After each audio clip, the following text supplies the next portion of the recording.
Club, ese resultado de 2-1 que se adelantó muy rápidamente de penalti Iñaki Williams, y con el golazo de Samu Costa pues pudimos empatar el partido en la segunda parte y prácticamente en los últimos 10 minutos el Sevilla se volvió a poner por delante y ya pues fue muy difícil, ¿no? Ya con el Athletic Club atando el partido y matando el partido.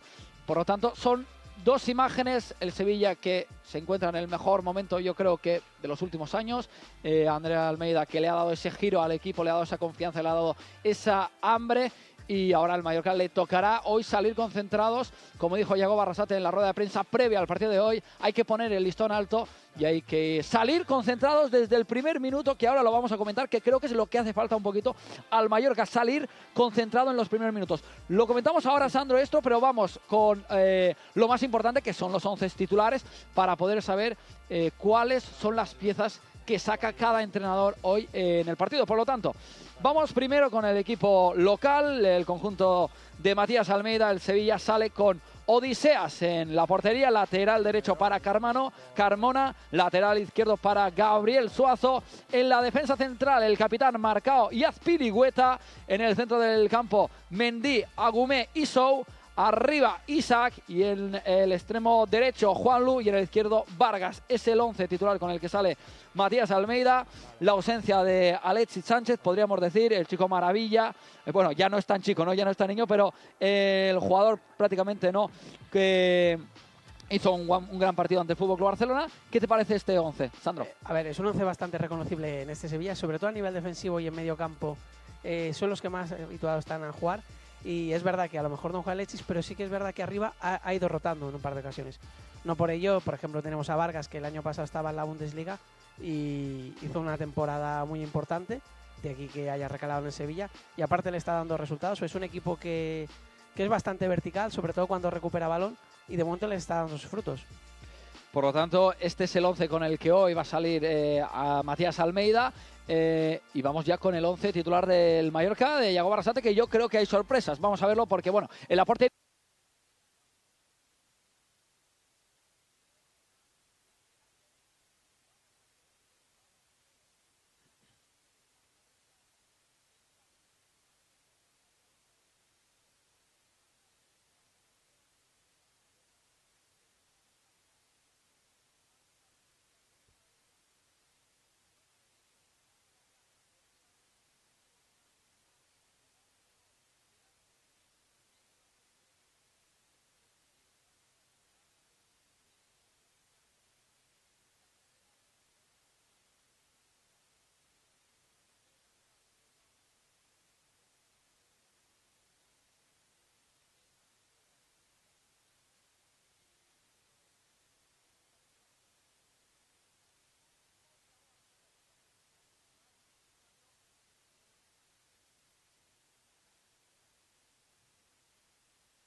Ramon Sanchez Pizjuan Stadium. We're facing Real Mallorca up against Sevilla, up against a team that's been in very, very good form recently. You could say in some of their best form in a while for Sevilla. On the other hand, for Real Mallorca, it's been a very tough start to the season. We've got plenty to talk about before we go underway. Again, just about 10 minutes left before kickoff, so we don't have long. We're just going to get right into it and talk about everything we have to talk about here on this pre-match kickoff. But again, it's going to be a very exciting one. It's going to be a very tough challenge for Real Mallorca out here today, and I think Sevilla have all the expectations to get those 3 points out here today. Now let's get right into it and look at the last time out for Real Mallorca, and that was when they did face up against Atletico Bilbao away at the San Mamés Stadium, where the home side did manage to keep the 3 points at home, winning with Alejandro Rago scoring the late-minute winner to win the match 2-1 for Sevilla. Samu Costa did manage to get a very, very, very stunning equalizer for Real Mallorca in the 79th minute, but they just couldn't hold on to that draw, Real Mallorca, and they couldn't manage to keep on to it on those last 10 minutes, and then Sevilla went on to get that winner. Antonio Sanchez also picked up a red card last time out up against this Sevilla side, so he's going to be missing out here today. Early on in the match, Real Mallorca, they gave away a penalty very, very early on in the 9th minute, as you can see here on the screen, to Iñaki Williams, who went to VAR, and it was given, and he did put it in the back of the net. So, a tough result, poor result last time out for Real Mallorca. I think the first half, it was, a lot of just Atletico Bilbao dominating the match constantly. It was poor performance. In the second half, it did look a bit better. They did get that equalizer, start to look a bit better, but again, they just concede a goal right after they score, and they can't be doing that at Real Mallorca. We've seen it happen far too many times. There's the penalty again. Leo Roman Sashemi dives the right way there. I mean, I'd even say it's a poor penalty. He should be saving it, but it just slips right under him. Shame couldn't get a save on that one, as we usually see Leo Roman making, very big saves per match, as he does. But when it comes to penalties, I think he struggles a bit more recently. So either way, tough result last time out there for Real Mallorca. Again, I think a very poor performance in general. Here's the stunning Samu Costa goal I was telling you about. Just look at that. You think, I'm not quite sure if it's meant to be a cross or a shot, but either way, does it matter? No, it doesn't. It's a stunning goal by Samu Costa, even if it was meant to be a cross. Look at that, the way it just flows into that top right corner. There's no saving it. But again, Real Mallorca getting the equalizer before there's 10 minutes left, and then they concede another goal very late on. So they just couldn't manage to keep on to the point. Just a tough result. It's been a poor start to the season for Real Mallorca. They're sitting right now all the way at the bottom of the table. They're sitting all the way at 20th. There's that red card for Antonio Sanchez that he unnecessarily picked up, as again, there was just no need for it. As Real Mallorca, they were already about to lose the match. I just don't know if it was worth getting the red card for Antonio Sanchez, but either way, he did sacrifice it for his team. If they did get the equalizer, then it definitely would have been worth it, but unfortunately they didn't. So either way, a tough result last time there for Real Mallorca. I just think, I thought at one point they were just getting a bit unlucky, Real Mallorca. I just thought they were having tough opponents and tough stadiums, which they are, of course. They've faced the 3 biggest teams so far in the first 2 months of the season. But either way, at this point, Real Mallorca, they really need to start to get it together. They need to start, putting their fists on the table to tell everyone in the league that, they can compete and that they are a tough side. They do have good performances, but they just can't seem to get results that they want, and they're just giving away one too many points, and the hole, it's digging deep, and if they go any deeper, they're not going to be able to dig back out of it. So again, it's something that they really need to start to look at. Now we're just about 7 minutes away from kickoff here at the Ramon Sanchez Pizjuan Stadium. We can see the people, we can see the stadium getting full up in here.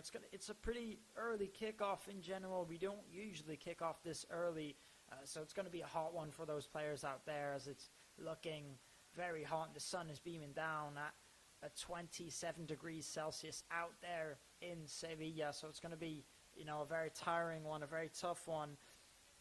This Sevilla side is coming from a very, not just a comfortable win, but a very amazing win over Barcelona, beating Barcelona, you know, one could argue the best team in the league, or at least the second best, beating Barcelona 4-1 last time out for Sevilla here at this stadium, at the Pizjuan Stadium. So they're going to be very, very confident in their side. It's going to be a really tough match for Real Mallorca, because again, we're looking at a side that's sitting at 6th place right now on the table with 13 points, meaning they've won 4 matches, drawn 2.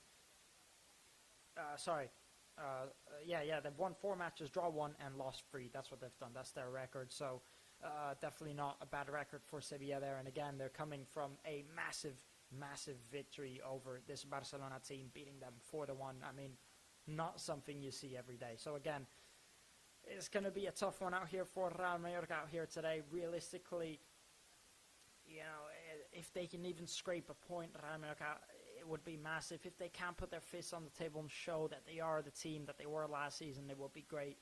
You know, Real Mallorca really have had some really good last 2 to 3 years. It's been nothing but positive every season. You know, we have to think that this Real Mallorca side just 3 to 4 years ago was in the 2nd division, and last season they were in the Copa del Rey final.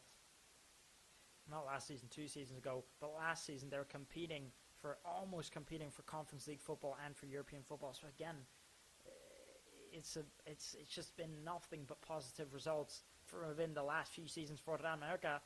And then this season, it's just been such a slam break start that, you know, I just think a lot of fans, a lot of players are like, hey, what's going on here? You start to question, where is the problem in this Real Mallorca squad? Is it the players? Is it the manager? You know, I think Jacob Arrasate, the manager, is doing a great job. I think he's doing whatever he can. And I think they have made some good signings, Real Mallorca, this season, bringing in some very good youngsters, some very good players of quality. But I just think there's some players in this Real Mallorca squad that maybe slow down the team quite a bit, and I think that can cost them quite a lot. And I think that's something Real Mallorca really need to keep an eye out for. Now, if you do look at your screen, you can check out the highlights again, as I said, for Sevilla up against Barcelona, beating them 4-1. Sevilla here at the Pizjuan Stadium. There was the VAR where they got the first goal. Sevilla, I went to VAR and it was awarded a penalty for Sevilla, where some would argue a Premier League legend, Alexis Sanchez, steps up, takes it, and slots in the back of the net. What a legend, what a player. He is still going, still playing for Sevilla. He's actually on the bench out here today. He's not going to be in the starting lineup, but, you know, maybe we'll get to see a bit of him today either way. Now, we're just about 3 minutes away from kickoff, so we've not got long left to go now. And we're just waiting for these players to come out to the stadium. You can see Jacob Arrasate already sitting at the bench, looking, you know, anxious, looking nervous for how the recent results have been. A good consolation goal there from Marcus Rashford, who's been in brilliant form so far for this Barcelona side. And now we have the Real Mallorca players walking out of the tunnel alongside with those Sevilla players. And again, the sun absolutely beaming down on this Pizjuan Stadium, sitting at 27 degrees Celsius. It's a hot, hot day out there in Sevilla, and an early kickoff for these players. So it's going to be a very, very tiring one, a very physically challenging one, I think, for both of these sides. And now we have Real Mallorca today playing in the black and red t-shirt, the third kit. We don't usually see that. And then we have the Sevilla in the white and red, as always. And again, what a match it was last time out for Sevilla, beating Barcelona, 4-1 at their own ground. What a result it must have been for them. What a day it must have been for them, for these fans, and for this team. Such an impressive performance from Sevilla last time out. It's something that Real Mallorca really, really need to watch out for out here today. We have Vedat Muriki starting up front for Real Mallorca, the striker, the goal scorer, who's been arguably Real Mallorca's most dangerous player this season so far. He's the maximum goal scorer for Real Mallorca. He scored 3 goals in the last 5 matches, and he scored 4 goals this season so far, making him the 3rd, I believe. No, not the 3rd, the 4th maximum goal scorer this season in the LaLiga division. So impressive numbers for Vedat Muriki, who's been in great form for Real Mallorca and for his national team, Kosovo. Also been scoring plenty of goals. So I think if the Sevilla side needs to look out for someone up front, it's most likely that man, Vedat Muriki, but not just him. We also have Jan Virgili starting for the first time for Real Mallorca this season on the left. And Jan Virgili, who's been with the under-20 national Spanish team, has been absolutely flying as well. So Real Mallorca do have plenty of offensive dangerous threats. Again, they just are facing a side who's, done such a brilliant job last time out against Barcelona. So this Sevilla side is going to be really, really confident.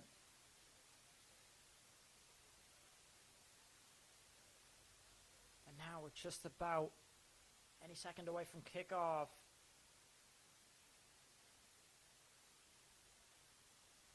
And this Real Mallorca side, they definitely have the quality to do so. A lot of changes also in this lineup out here today. Not seeing the usual players, seeing a lot of players maybe being rested due to maybe international breaks and other physical discomforts. And also quite a few players missing out here for Real Mallorca out here today. Dani Rodriguez, Kumbuya, Takuma Sano, Antonio Sanchez and Tony Lato all out for Real Mallorca.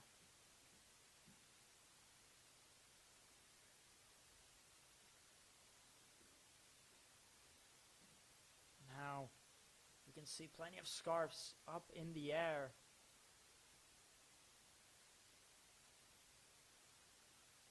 Again, Real Mallorca playing in the 3rd kit out here today in the black and red.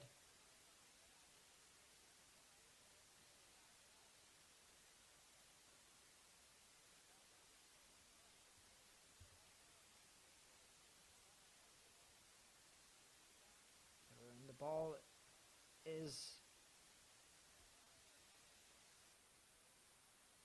on the way.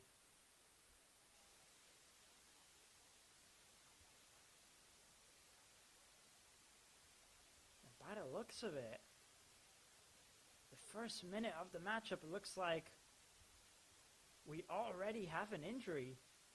It's Azpilicueta. Some would argue a Chelsea legend. Also on the ground here. Within the first minute of the match, the referee stopped the play. It looks like Azpilicueta is going to be coming off, it looks like, within the first minute of the match.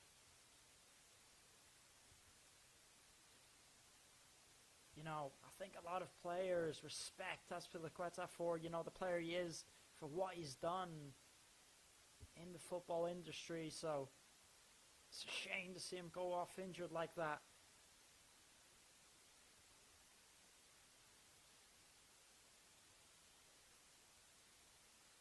And by the looks of it, he's going to be coming off. It doesn't look like he can continue. A shame there for Azpilicueta to have to come off like that.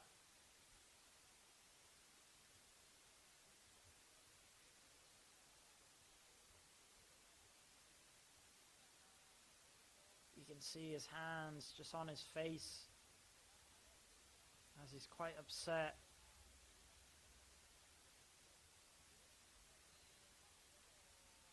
And Azpilicueta is going to be coming off now within the first 2 to 3 minutes of the match. He comes off injured. Such a shame for Azpilicueta there. A Chelsea legend who's been having a great season so far at Sevilla. And he comes off. shame there for us for the squad to come on. But either way, Martinez is going to be coming on to replace him. And what a bad start for Sevilla so far we've had to the match. And you've got to feel bad for him.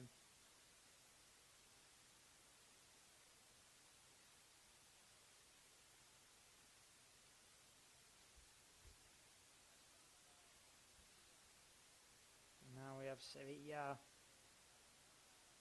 holding possession of the ball.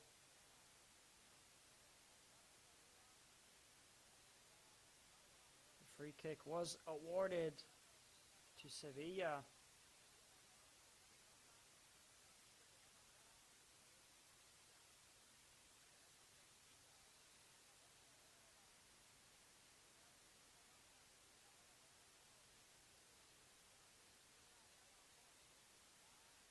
And Sevilla just holding possession of the ball so far, looking for a way through.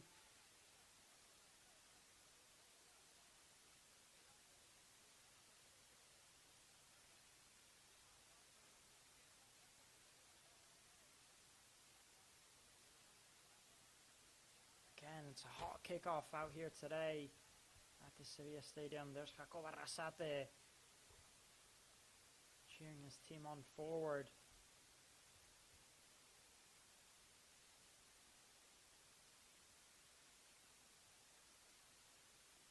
Sevilla is just holding on at the minute.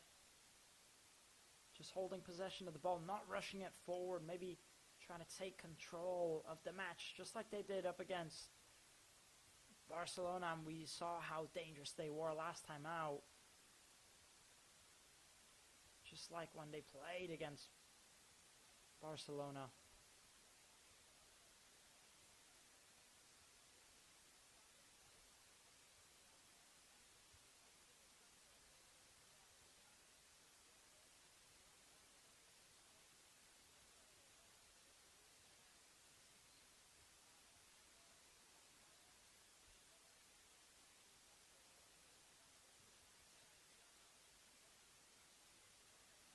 Trying to take it forward, trying to play the ball into Moriki, but just not enough height on that ball.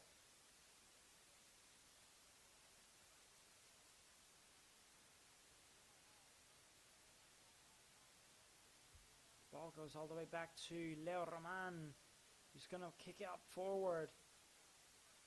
There was the foul there on Samu Costa. He just got pushed over, as you can see, but the referee didn't award it.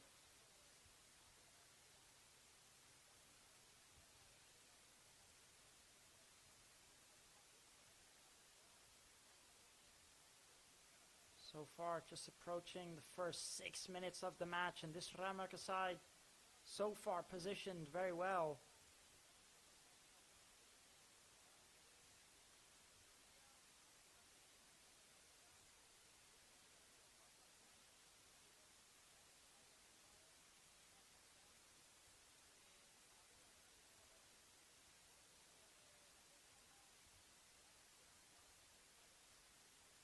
Sevilla, again, just holding possession.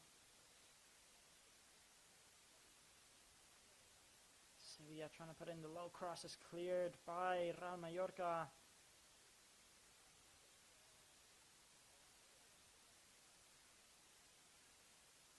Mateo Jaume just gets taken down there, and the referee awards the free kick to Sevilla. To Real Mallorca, sorry, the foul committed on Mateo Jaume, just approaching the first 7 minutes in.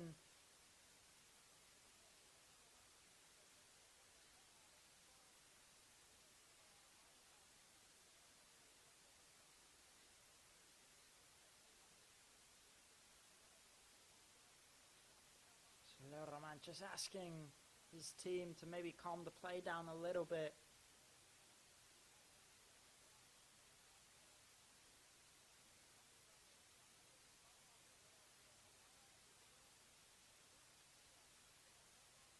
Take it forward, Real Mallorca, but they just can't play from at the back.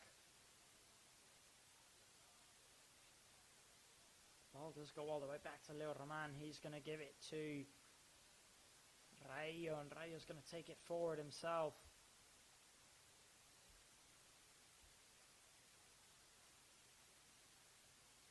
Now Gian Virgili.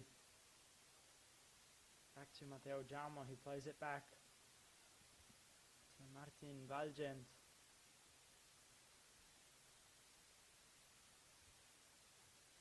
Matteo Jaume loses the ball there in a very dangerous position. Sevilla get possession back, trying to take it forward, and the foul was not awarded, as it's going to be a throw-in for Real Mallorca.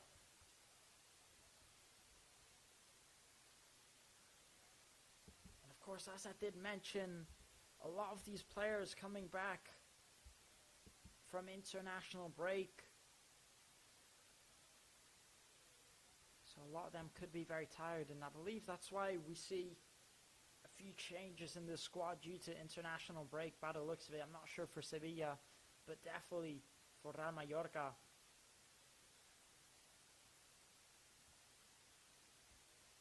I'm just approaching the first 10 minutes, and so far a quiet start, nothing too serious.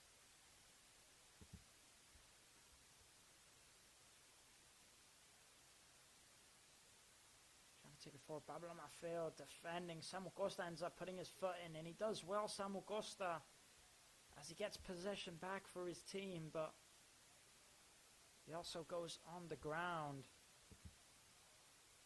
as he does get stepped on by the looks of it there, Samu Costa.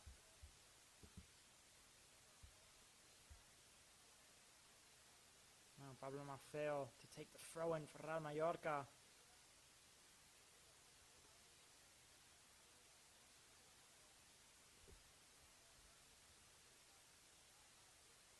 Here's Pablo Maffeo, he's going to give it to Muriqi. Muriqi's going to play it back to Raillo.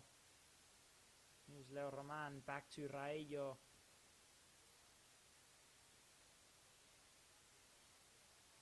Raillo into Matteo Jaume. Real Mallorca looking for a way forward. Here's Antonio Raillo into Matteo Jaume.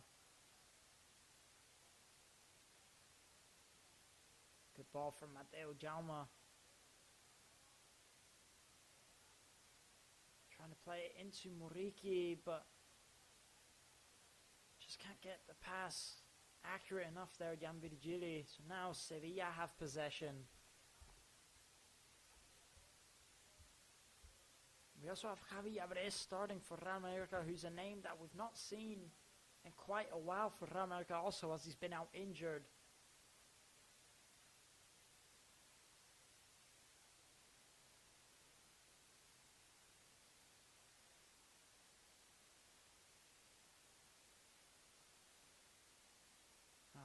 Do well to recover the ball, and now Javi Abres has it, gets taken down. It's going to be a free kick for Real Mallorca.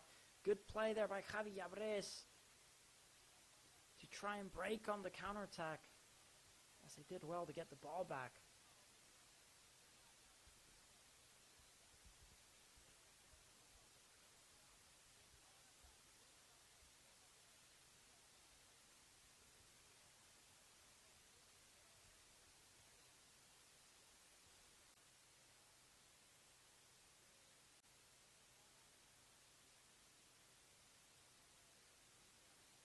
Make anything from this Real Mallorca? Pablo Maffeo is going to take the throw in. Tries playing it long, heading on forward. It's Muriqi. Agome did well to clear it on time. Here's Agome, losing possession in a dangerous position, but luckily for Sevilla,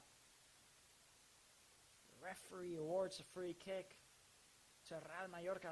You can see Muriqi there just trying to press Marcao. Marcao goes down. The referee awards the free kick to Sevilla, so now they're going to play from at the back by the looks of it.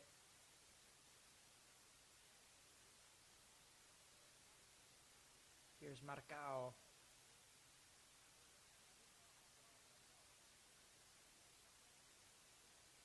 Switch it all the way out to Carmona. It's Mendy into Carmao. Carmao, he's going to play it into Suazo. all the way back to Carmao. Sevilla again just patiently holding that ball, patiently playing it and looking for a way through, but not rushing it. Trying to play a long through ball down that right-hand side into Sanchez. But Agome, he just can't quite get the pass accurate enough. And there's the bench for Real Madrid. As you can see, quite a dangerous bench from Real Madrid. Quite some very familiar names in there. That's something that Real Madrid also have to take into consideration. You know, a lot of starting players in that bench that they usually would be in the starting lineup. And for me, one of the most important players this season for Real Madrid has been Pablo Torre, who's on the bench currently. For me, he's just been so impressive in this Real Madrid side. I think he's a brilliant player. I think a great signing that Real Madrid made. Here's Real Madrid trying to put on the offensive pressure, and Sevilla are going to play it up forward. It just goes right back to Real Madrid. Poor header there from Raillo. And he gives away a throw-in. Now Sevilla have it. So those two centre-backs holding it as always. It's Marcao. He's going to play it into Carmona. Carmona's going to give it to Mendy. Mendy does well to get out of that position here. Mendy holding that ball. And he doesn't want to give it up. Now Agome. Can they make anything from this? Sevilla taking it forward. He skips past Mateo Jamo, puts in the cross, trying to take the shot off. And it's Vargas who puts it in the back of the net for Sevilla. And Sevilla have taken the lead in here. 15 minutes in, 16 minutes in. And Vargas has put it in the back of the net. And Sevilla already in the lead here. 1-0 at the Pizjuan Stadium. Now we're going to have to take a look at the replay here. What just happened there? As the cross came in from that right-hand side, no one can clear it. The ball falls to the second post perfectly for Vargas. He takes a touch quickly and shoots as quick as he can.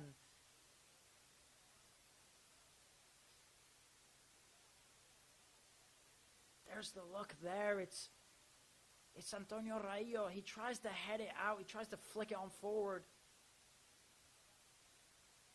It's a good cross from Carmona, and he does well. Carmona to skip past Mateo Jaume, puts it through his legs.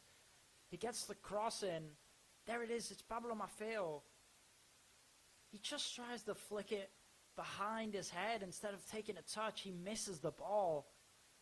And then it falls perfectly to Vargas. And again, it's just one or two defensive errors for Real Madrid, just giving away a goal, really, that could have been avoided.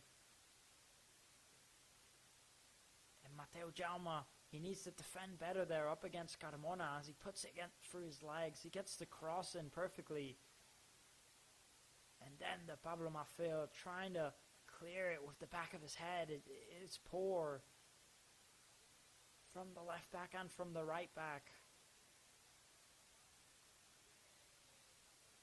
Then, of course, with Pablo Maffeo missing the clearance, it just falls perfectly to Vargas on that second post. And all he has to do is just get a shot on. That's what he does. He's so close to the net that he just needs to put a bit of power on it. And he did well, Vargas, to get the touch and get the shot on. So now Sevilla lead here 1-0 at the Pizjuan Stadium. First 18 minutes in.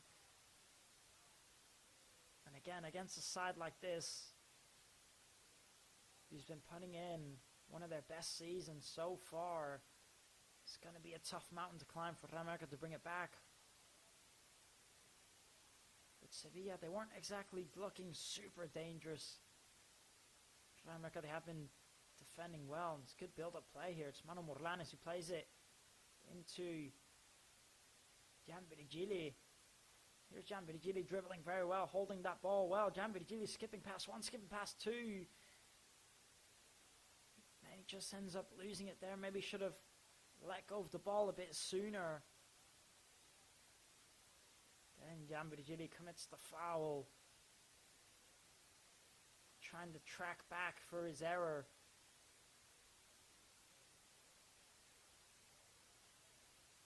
Good build-up play there from Real Mallorca. A decent offensive play. And Giambrigili, he does well to skip past his man once or twice, but maybe should have let go of the ball a bit sooner.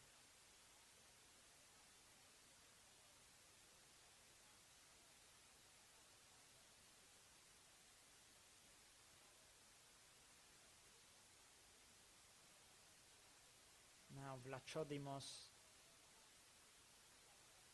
Man between the sticks, Vlachodimos, he plays it up forward, not taking any risks. The ball falls all the way back to Real Mallorca's side of the pitch. And it's Antonio Rayo who has it. And now we're just about to hit the 20th minute marker, and again, it's not been a bad start, but that goal definitely could have been avoided for Real Mallorca. Good defending here by Antonio Rayo. He plays it back to Leo Roman, who has to clear it instantly as Sevilla put on the pressure. Mendy heads it out of bounds for a throw-in. And it's been such a tough start so far for Real Mallorca at the start of the season. Only having 5 points on the table, meaning they've drawn 2 matches. They've won 1, and they've lost 5. And I mean, Real Mallorca, they haven't won a match in the last 8 attempts.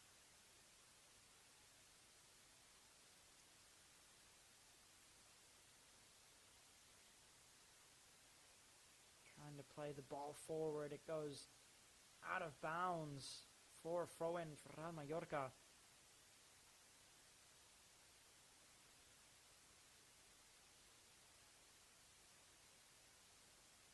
Taking it quickly, it's Sergi Derder into Maffeo. Maffeo to Martin Valgent, who's going to look for Muriqi, trying to play it for Muriqi, claiming that he's getting fouled by Agome. The referee doesn't award it.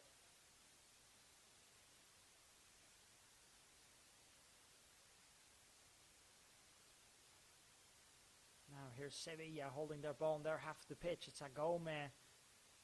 Agome's going to play a lovely little pass there. And now Mendy skipping past Samu Costa. The referee blows his whistle as just looks like Mendy maybe hit Samu Costa in the face with his hand or elbow. So the free kick has been awarded to Real Mallorca. So look at the replay here. It just looks like he gets hit. Mendy's elbow, maybe his hands just hit his eye.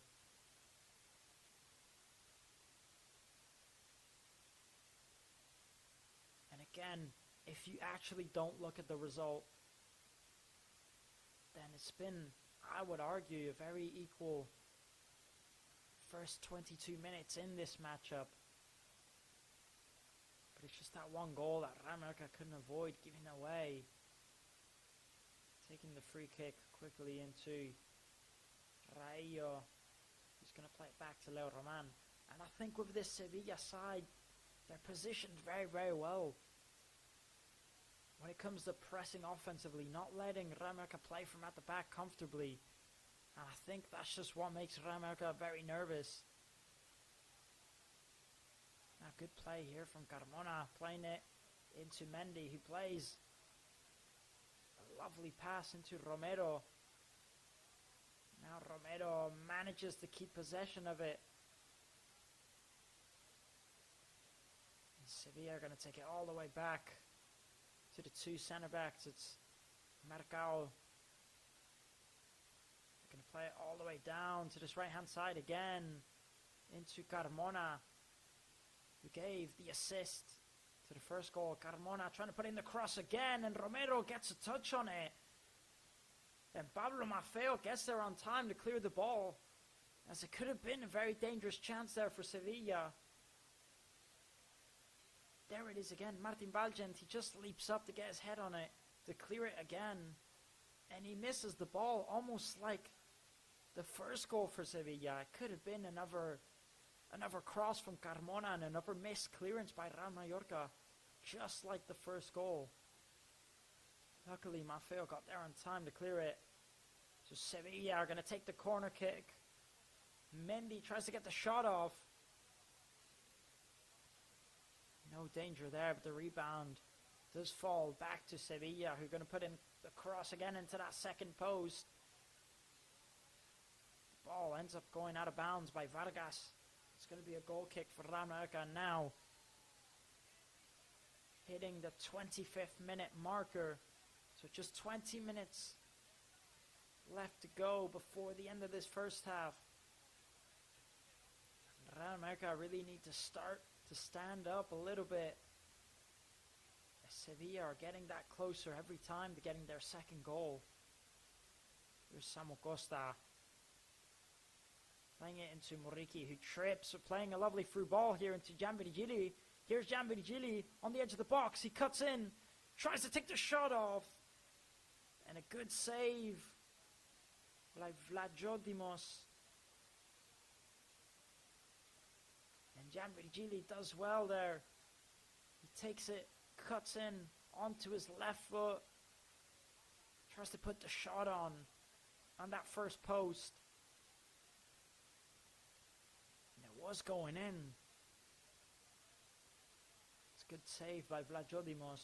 So now Sevilla are going to take the corner kick. They're going to have to defend it. Vlajodimos, he comes out and gets his fists on it.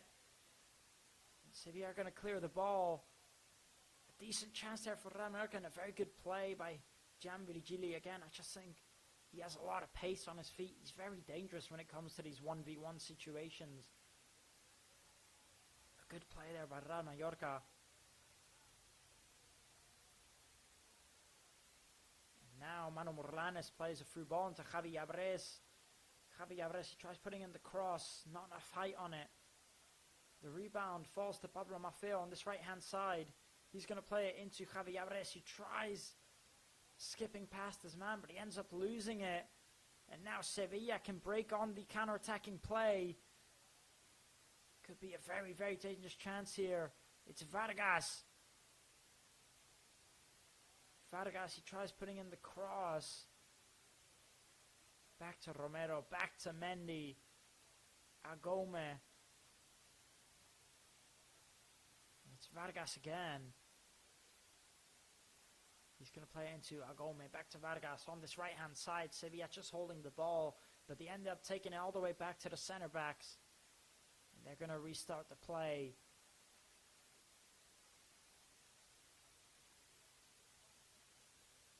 Here's Marcao. And Marcao is going to take it down himself. Balls into Suazo.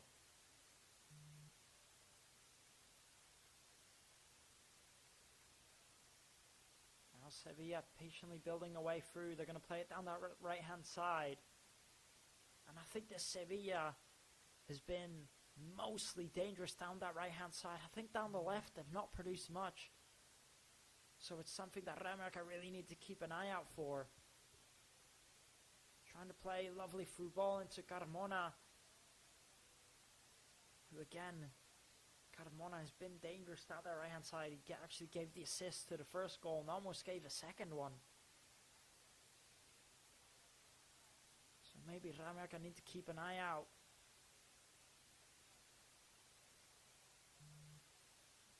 Here comes Sevilla trying to play it forward. Martin Valjan leaps up to clear the ball.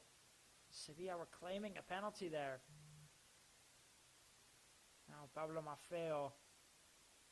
Lovely touch that is here. Here's Javi Abres breaking through. And it was good touch by Javi Abres. He just stops the play and tries to skip past Marcao. And he ends up committing a foul, Javi Abres.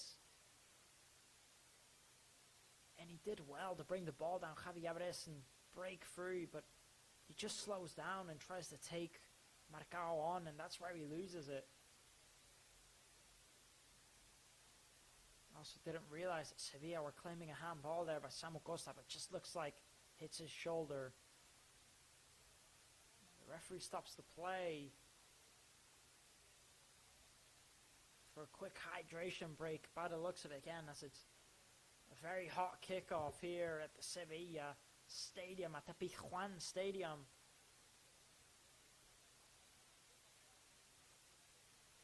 Sitting at around 27 degrees Celsius. Again, it's a very hot one. And here's the chance there again by Antonio Raillo. He just leaps up to get his head on it. And there's a look at the first goal again. It's just Carmona. And he just skips past Mateo Jalma, puts it through his legs. Skipped past him far too easily. And then Pablo Maffeo, you can see there, he tries to clear, he tries to flick it on with his head, he misses it. And the ball, I will say, it falls very quickly to Vargas, and he does well to react on time and get a good touch off.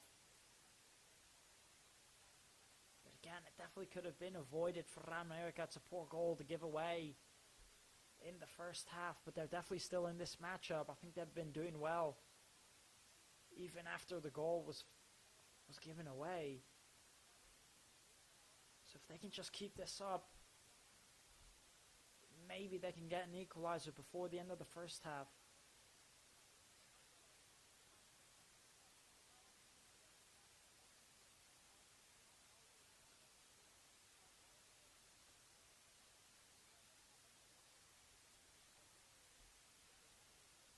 So now the players walking back onto the pitch.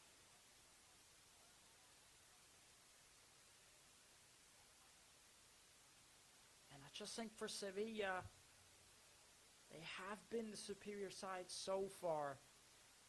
Real Mallorca have definitely not been bad, but Sevilla have been more dominant, especially holding that possession. But when it comes to offensively, they've not been super dangerous, Sevilla. Most of the danger comes down that right-hand side. So maybe that's something that they need to look out for.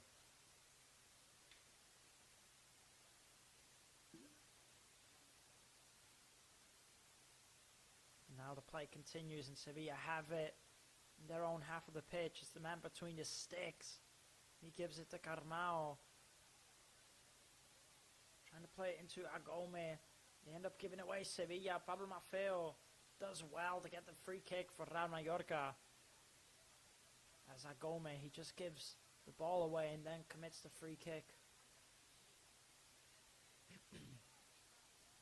Does well there, Pablo Maffeo, and now Real Mallorca.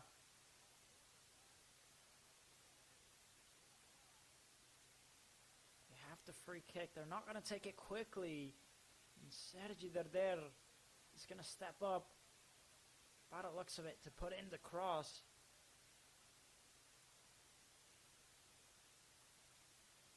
And there's Azpilicueta on the bench, who had to come off within the first 2 minutes due to an injury, unfortunately for him.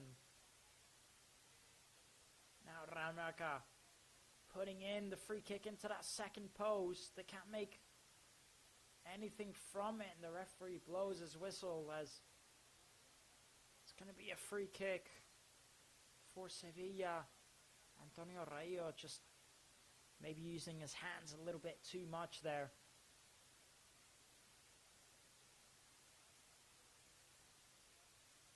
So now Vlachodimos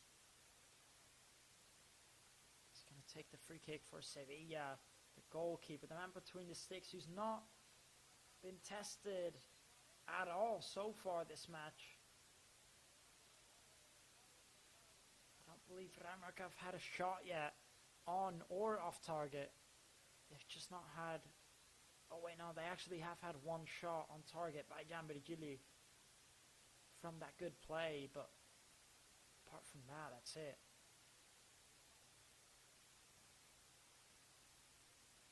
So now Sevilla have a chance to break forward. It's Romero on this left-hand side.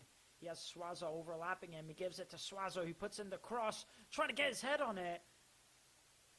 Could have been dangerous there.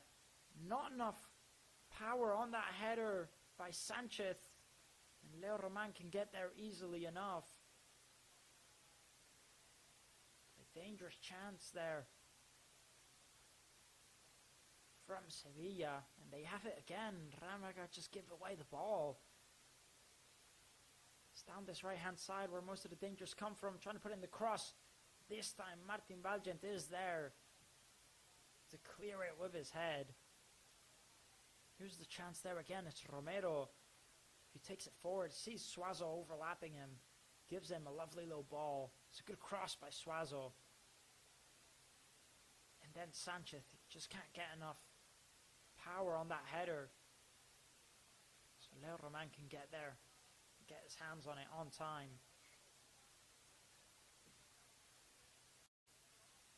And now Sevilla have the throw in. Samu Costa clearing it.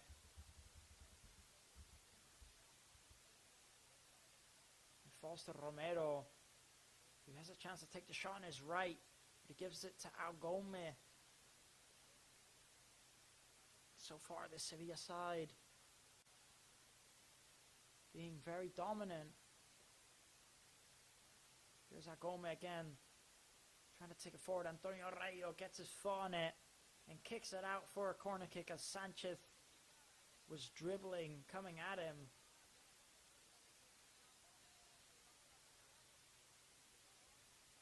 So now a corner kick awarded to Sevilla. And so far the side in white is looking like the dominant side, as Ramrica, they've not had much to work off of so far, but they've not been all that bad yet. There's still time to go before the end of the first half, still about 9 minutes plus extra time. Now Sevilla putting in the corner kick. Muriqi gets up, gets his head on it and clears it. Here's Mateo Jaume, who picks up the ball, and he can break on the counterattack, and look at the pace on him.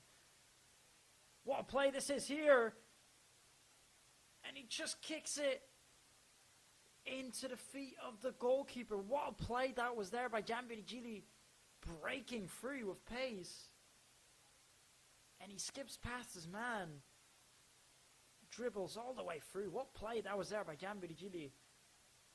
Unfortunately, he just can't get the shot off as he wants it to. Not enough accuracy on the shot. It just goes right at the keeper. But what a play that was him. What a play that was by him there. And what a player he is. A lot of pace on him. And you can see the potential that Gianbiri Gili holds. Every time he gets the ball, he just looks dangerous with it. The way he dribbles and the pace he has. If they could just use that a bit more often in this matchup, then I think Gianbiri Gili could create a lot of danger for the Sevilla side.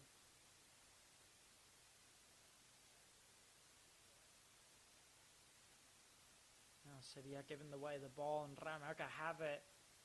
And we're just approaching the 38th minute.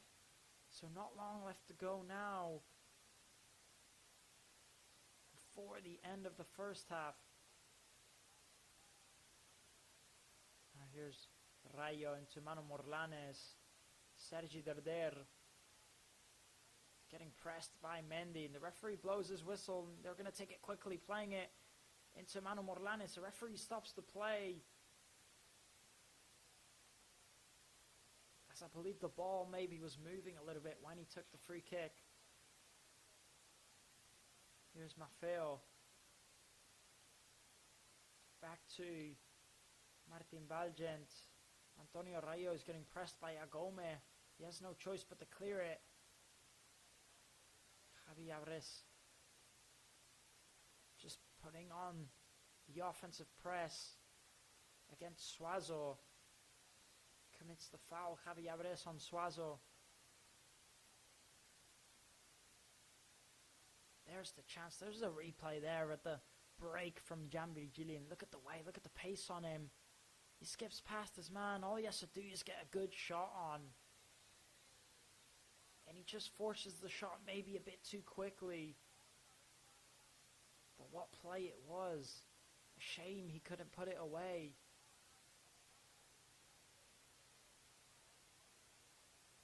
Now Samu Costa trying to head it on forward. Sevilla end up keeping it and trying to play it down this right-hand side. It's Sanchez. The rebound works for Sevilla. Trying to play it in forward. Samu Costa drops it. Getting the shot off Romero. Luckily, Pablo Maffeo was there to defend the shot. It's Vargas. Looks like he had a decent chance. Good defending by Pablo Maffeo. Samu Costa, you just got to watch how losing the ball there. And that's what committed the first goal. Is Real Mallorca trying to clear the ball, going for the ball, missing it. Can't afford to make these type of errors.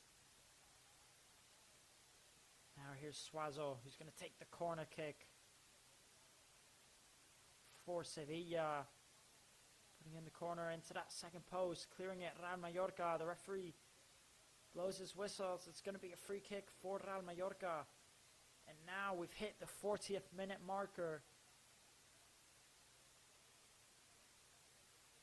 Just gets taken down there, Pablo Maffeo. So far, Real Mallorca looking a lot better in these last 5 to 10 minutes. Looking a bit sharper, especially when it comes to the offensive. Trying to play a long through ball into Pablo Maffeo. Can he make anything from this? Vargas, he comes down to defend, he clears the ball. Samu Costa plays all the way back to Leo Roman. Now Real Mallorca have it. Can they make anything before the end of the first half? Playing a free ball is a good ball there. Here's Jan Virgili, tries putting in the cross into Muriqi. Vlad Chodimos comes leaping out and clears it with his fists. Good ball from Jan Virgili. Here's Samu Costa. Maffeo. Sergi Darder into Samu Costa. Samu Costa trying to give it to Pablo Maffeo. Those Sevilla players intervene. It's going to be a goal kick now. Not goal kick, a throw-in, sorry. For Real Mallorca. Pablo Maffeo trying to take it quickly. And those Real Mallorca players claiming a penalty on Muriqi there. There's a bit of contact. Not quite sure if there's enough on it for a penalty though. Now Samu Costa heads it back to Maffeo on this right hand side. Maffeo tries putting in the cross. It's cleared by Real Mallorca. Muriqi looking for the rebound. The ball's just bouncing all over the place. And now Gianvirgili fighting to get it up against Carmona.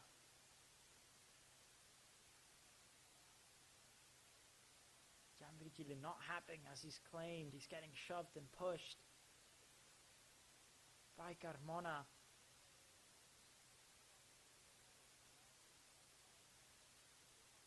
And now Sevilla have to throw in.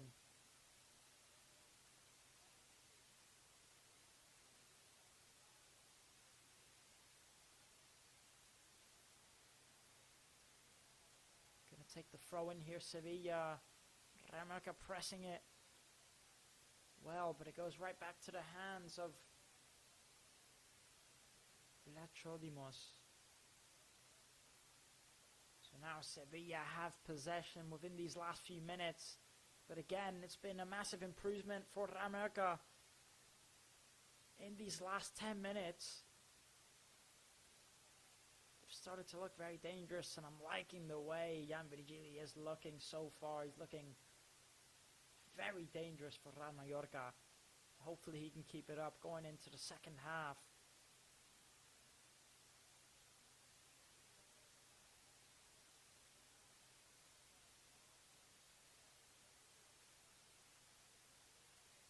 Martin Valgent into Pablo Maffeo.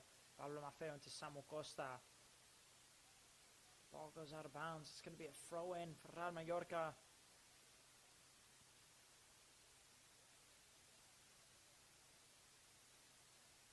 Here's Maffeo taking the throw-in. Sergi Darder back to Maffeo. He tries playing it back. Sergi Darder. The ball falls to Samu Costa, who almost skips past his man, but he can't quite. The rebound falls to Yagome, who ends up clearing it. It goes out of bounds. It's going to be a throw-in for Real Mallorca. And we're just about to hit the 45th minute marker.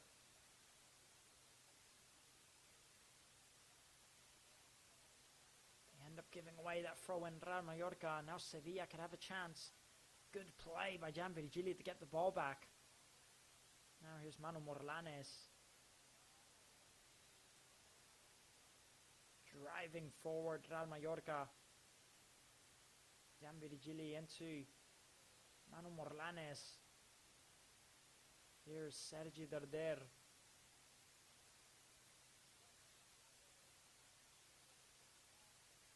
Out wide. Patiently building. Looking for a way through. The ball goes out of bounds. Out for a goal kick for Sevilla, but Muriki's on the ground here with his hands on his head, claiming that he got hit. And he does get hit there.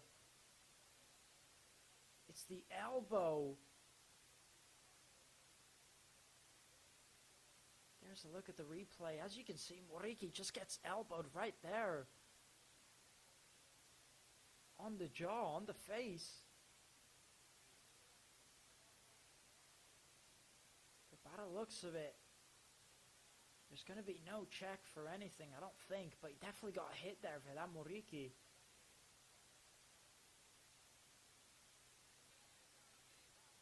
There's a look at the first goal again. Carmona just, Maffeo missing the clearance. Then Vargas puts in the back of the net. Now we're in the 46th minute, and there's been 4 minutes added on, so we're going to be playing until the 49th minute. Now Marcao plays it back to Vlacho Dimos, who ends up clearing it up forward. And now Sevilla, free on goal. It's Romero. He has a chance, tries to take the shot off Romero. And not enough power on that shot. Leo Roman can get there easily enough.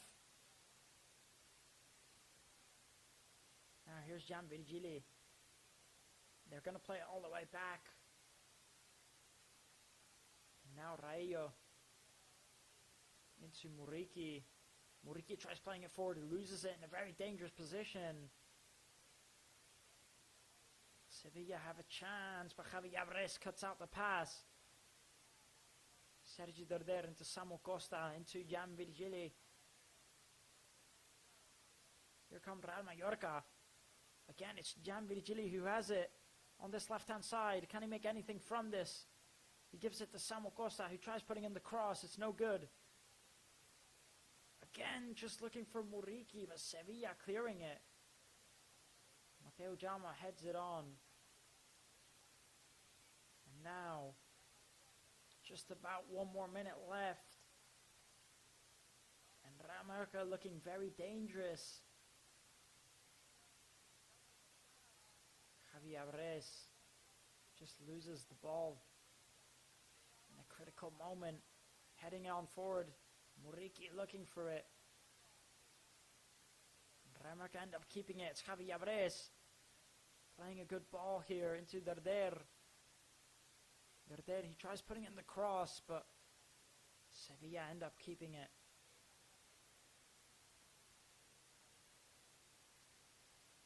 Pablo Maffeo, he does well to get the ball back. Martin Valgent trying to head it forward. Well cut out by Marcao. Mateo Jaume, he's getting pressed here. Gets taken down. Mateo Jaume, the referee blows his whistle. As if not, Sevilla were through on goal. It could have been very dangerous. does get hit there. Not quite sure. Sevilla agree with that free kick, but either way, Carmona commits the foul, so it was awarded. Taking the free kick, and the referee blows his whistle for the half-time. And a very, very interesting first half, I will say, for this Real Mallorca side and for this Sevilla side. I mean, it was a poor start to the match for Real Mallorca, a very poor start. I think, you know, they were missing a lot of intensity. I think Sevilla were constantly holding the ball, constantly pressing them. Then, again, they gave away the goal, Real Mallorca, which definitely could have been avoided, you know. Carmona, he skips past Mateo Jaume far too easy, puts it through his legs, skips past, he puts in a good cross. But again, the cross, it falls right to Pablo Maffeo. He tries to do, I would say, a bit of a strange technique to clear it. He ends up missing the ball. It falls to Vargas, who, to be fair to Vargas, gets a lovely touch as the ball was going at a very fast pace.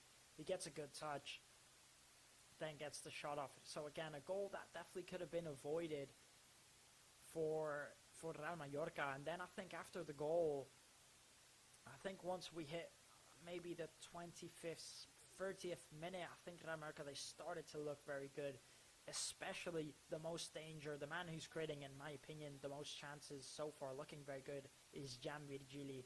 So far, he's looking very, very dangerous on that left-hand side. If he can keep this up, he almost got a goal or two in that first half in those last few minutes. So again, I think Jan Virgili, they need to keep an eye out for him. I think he's looking very, very good. So, you know, again, from the 30th minute onward, Real Mallorca, they started to look good. They got a few chances, and they were looking decent. So they just need to keep it up.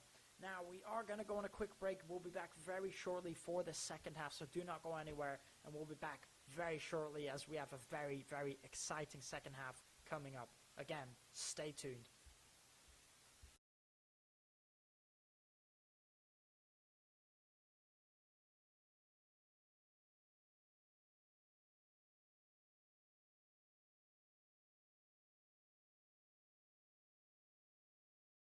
I com està l'ambient per aquí per Mallorca i doncs, això hem parlat entre tots que a tope, que ve un tram important de la Lliga i hem de treure punts. Quan vaig arribar, que vaig estar aquí uns dies i me'n vaig anar amb la selecció també, i quan vaig tornar vaig estar 2 setmanes i també me'n vaig tornar a anar.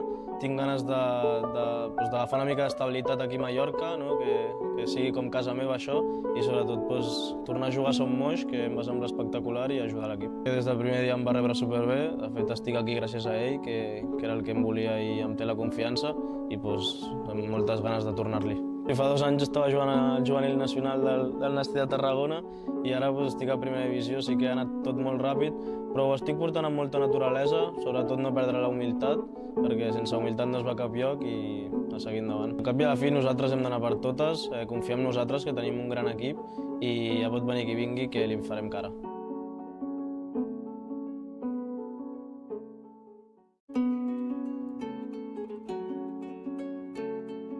Crec que he pogut jugar un Mundial Sub-20 és una experiència increïble que qualsevol nen voldria, i personalment la veritat que estic bastant satisfet, he pogut ajudar l'equip en el que he pogut i sobretot ara amb moltíssimes ganes d'ajudar al Mallorca. He tingut molts minuts i sobretot per agafar confiança personalment, tot i que ja em vaig anar amb bastanta confiança després del partit d'Atlètic de Madrid, m'ha anat molt bé. M'ha agradat molt tornar a veure els companys, xerrar amb ells un rato, hem parlat una mica de com ha anat el Mundial i com està l'ambient per aquí per Mallorca, i això hem parlat entre tots que a tope, que ve un tram important de la Lliga i hem de treure punts. Quan vaig arribar, que vaig estar aquí uns dies i me'n vaig anar amb la selecció també, i quan vaig tornar vaig estar 2 setmanes i també me'n vaig tornar a anar. Tinc ganes d'agafar una mica d'estabilitat aquí a Mallorca, no? Que sigui com casa meva això, i sobretot tornar a jugar a Son Moix, que em va semblar espectacular, i ajudar l'equip. Des del primer dia em va rebre superbé, de fet estic aquí gràcies a ell, que era el que em volia i em té la confiança, i amb moltes ganes de tornar-li. Fa 2 anys estava jugant al juvenil nacional del Nàstic de Tarragona i ara estic a primera divisió, sí que ha anat tot molt ràpid, però ho estic portant amb molta naturalesa, sobretot no perdre la humilitat, perquè sense humilitat no es va a cap lloc i a seguir endavant. Al cap i a la fi nosaltres hem d'anar per totes, confiar en nosaltres que tenim un gran equip i ja pot venir qui vingui que li farem cara.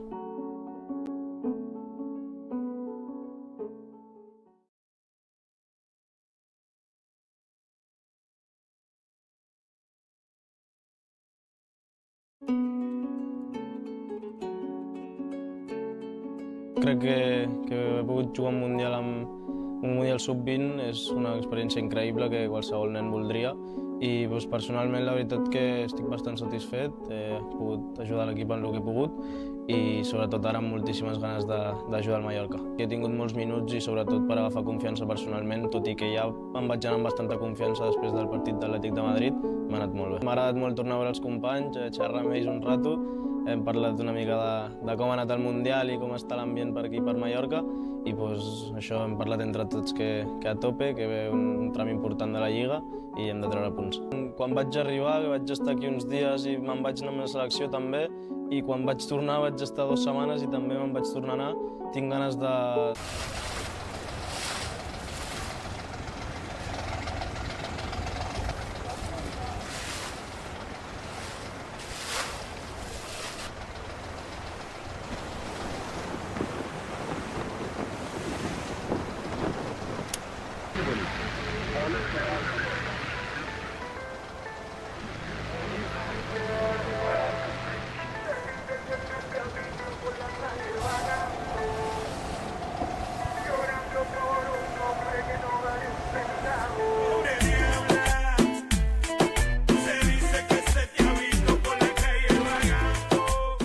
Hoy, miles de personas no tendrán tiempo para nada. Vamos, vamos, vamos. Y en CaixaBank queremos estar a su lado y al tuyo, facilitando cualquier gestión con nosotros para que sea todo más fácil. Porque queremos acompañarte día a día. Justo a tiempo. CaixaBank, tú y yo, nosotros.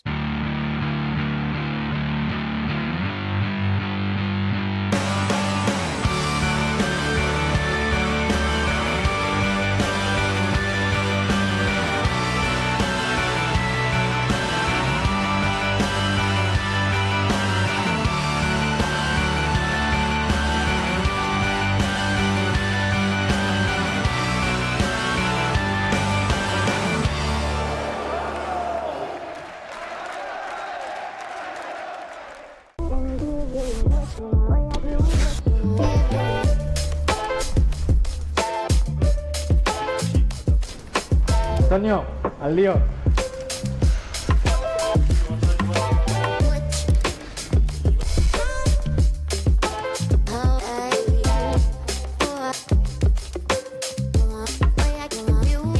Bona feina, ben fet.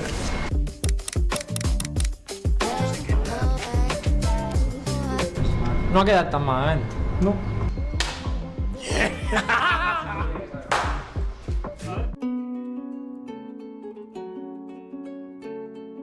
Crec que he pogut jugar un Mundial Sub-20 és una experiència increïble que qualsevol nen voldria i personalment la veritat que estic bastant satisfet, he pogut ajudar l'equip en el que he pogut i sobretot ara amb moltíssimes ganes d'ajudar al Mallorca. He tingut molts minuts i sobretot per agafar confiança personalment, tot i que ja em vaig anar amb bastanta confiança després del partit d'Atlètic de Madrid, m'ha anat molt bé. M'ha agradat molt tornar a veure els companys, xerrar amb ells un rato, hem parlat una mica de com ha anat el Mundial i com està l'ambient per aquí, per Mallorca, i això hem parlat entre tots que a tope, que ve un tram important de la Lliga i hem de treure punts. Quan vaig arribar, que vaig estar aquí uns dies i me'n vaig anar amb la selecció també, i quan vaig tornar vaig estar 2 setmanes i també me'n vaig tornar a anar.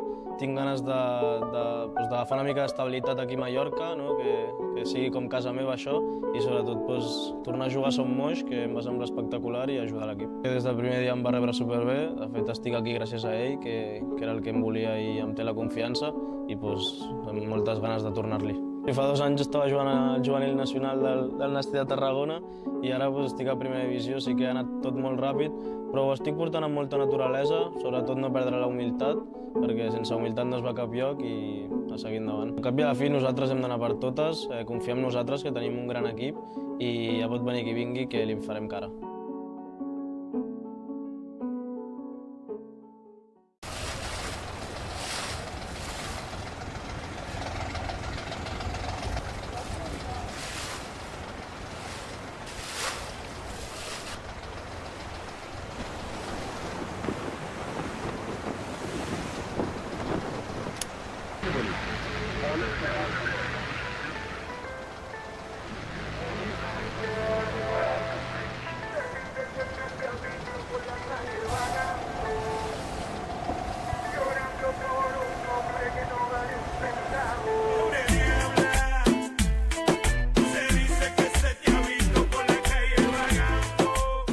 Hoy, miles de personas no tendrán tiempo para nada.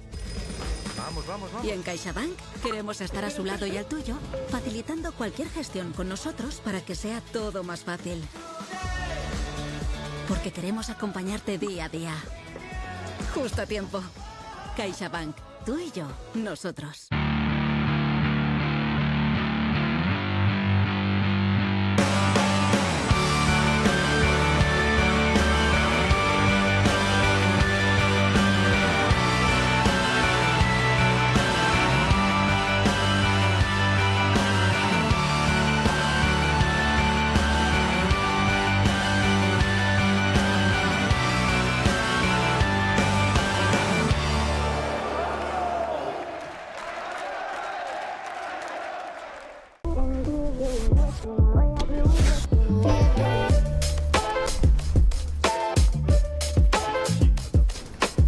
Antonio, al lío.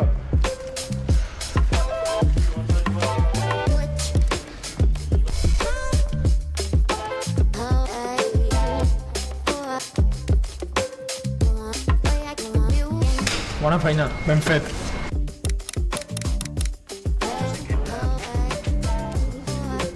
No ha quedat tan malament. No.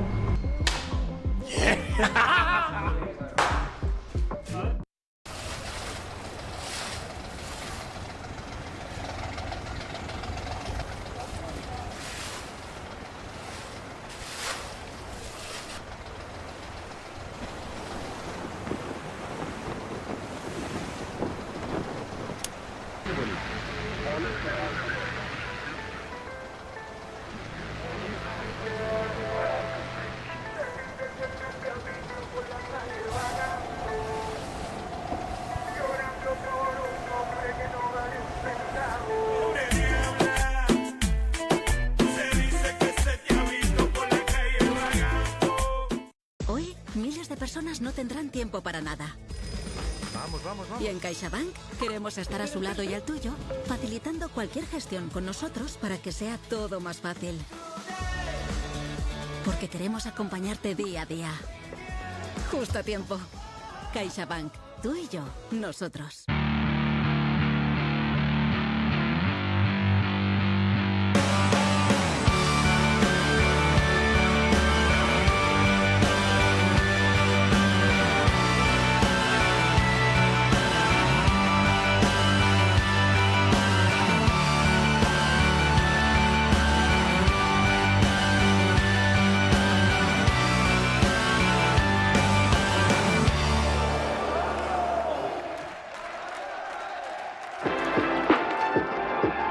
Bueno, pues ya estamos aquí otra vez de nuevo, a puntito ya de arrancar la segunda parte.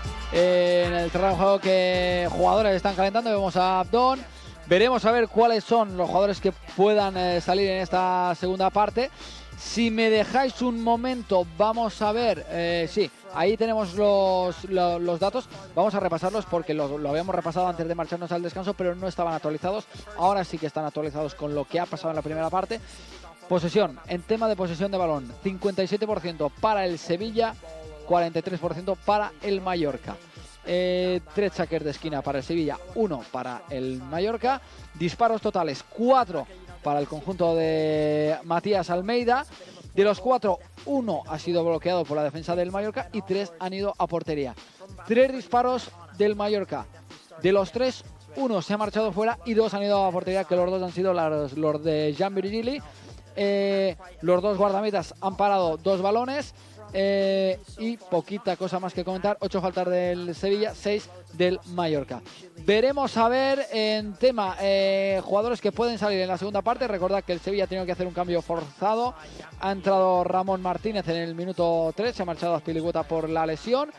Y los jugadores del Mallorca que ya están en el terreno de juego. Vamos a ver si hay cambios o no. Como ya sabéis, los 2 porteros, Bestrom y Pichu Cuellar. Luego están Mojica, David López, Oyarzola, Omar Mascarell, Pablo Torre, Abdón Prats, Mateo Joseph, Xalí y Marc Domènech. Son los jugadores que están en el banquillo esperando su turno por si Yagoba le parece. Sandro, te pregunto, ¿qué tiene que hacer el Mallorca? Te lo he dicho al principio del partido, para ganar. Ahora ya no te digo para ganar, te digo para poder cambiar esta inercia que hemos visto en la primera parte, donde el Sevilla sin hacer nada se ha puesto por delante.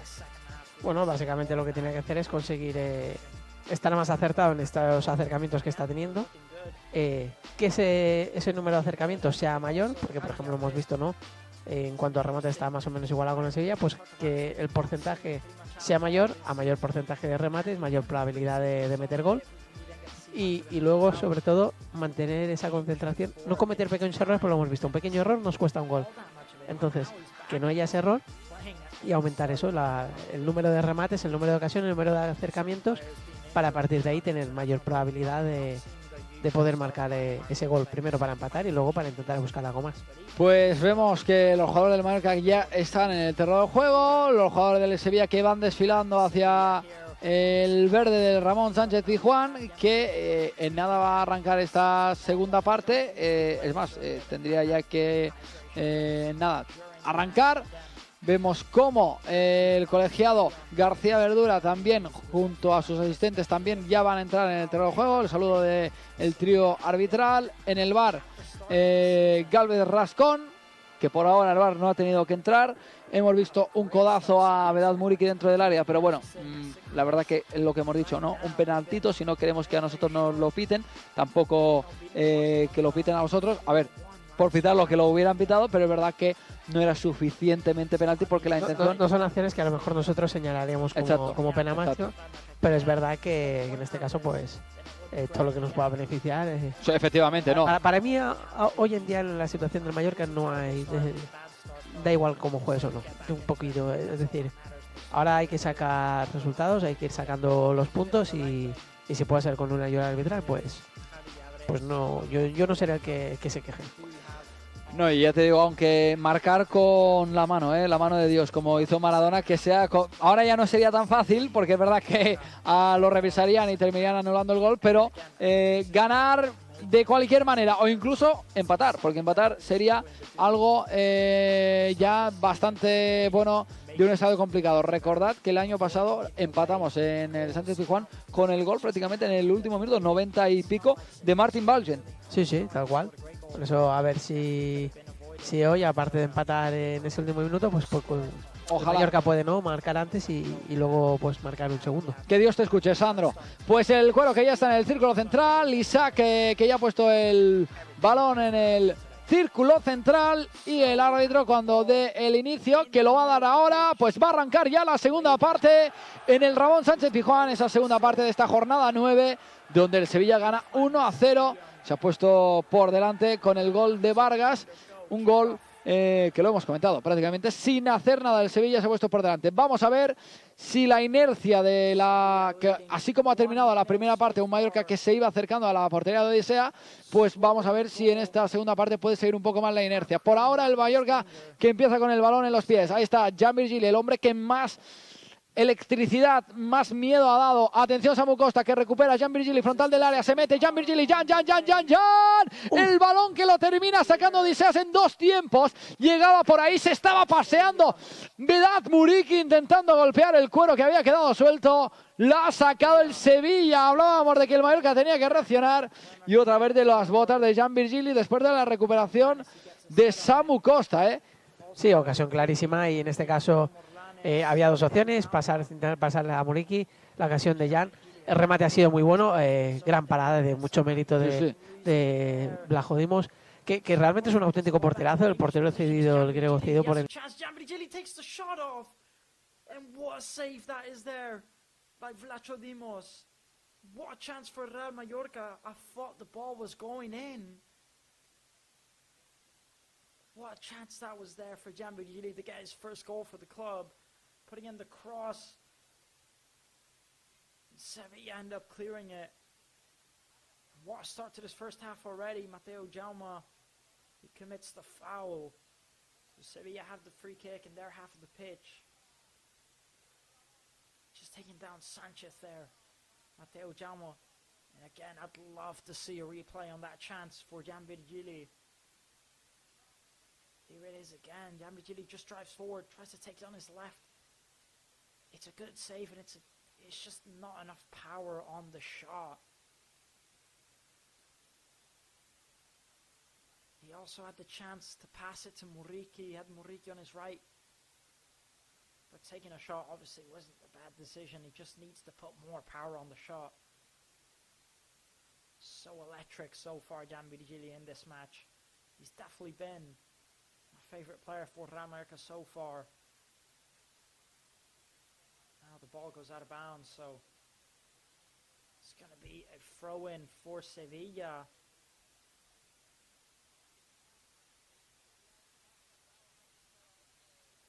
What an electric start so far for Real Mallorca in this second half of the matchup. With a big chance already. Now here's Carmona. He's going to play into Sanchez. Sanchez back to Mendy. Mendy playing it all the way back. The ball goes all the way to the man between the sticks, who made a decent save there.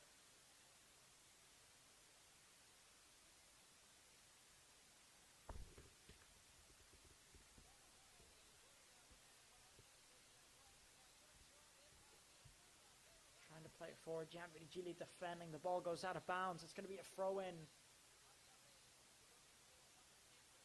for Real Mallorca, and there's the chance there. It's a good tackle by Samu Costa, fair tackle, and again Giambigili, he does well, he does everything well, it's just the shot, not enough power on it, and maybe he needs to put it a bit more wide than he does. He also had Muriqi there to his right, but to be fair, he had two players kind of blocking the pass, so I think the shot was the right decision. And he's so close. Giambigili. Very, very close to getting his first goal for Real Mallorca. And the first goal for Mallorca in this match. So now Sevilla have it, and Real Mallorca still have to defend, despite being the better side. Here's Carmona on this right-hand side. He's going to put in the cross. Carmona! And no one can get on the rebound, and luckily the header isn't good from Suazo, and it goes out for a goal kick. And again, nobody managing to clear it. It's Pablo Maffeo. He gets his head on it. And Pablo Maffeo, he actually did get the last touch by the looks of it, so it is a corner kick for Sevilla. But again, the ball just bounces, and every time Sevilla put in a cross, it just looks dangerous. So they need to watch out, Real Mallorca, when it comes to those crosses. Now Sevilla putting in the cross, it goes out of bounds. Not quite sure if it's another corner or... And it has been awarded another corner kick for Sevilla.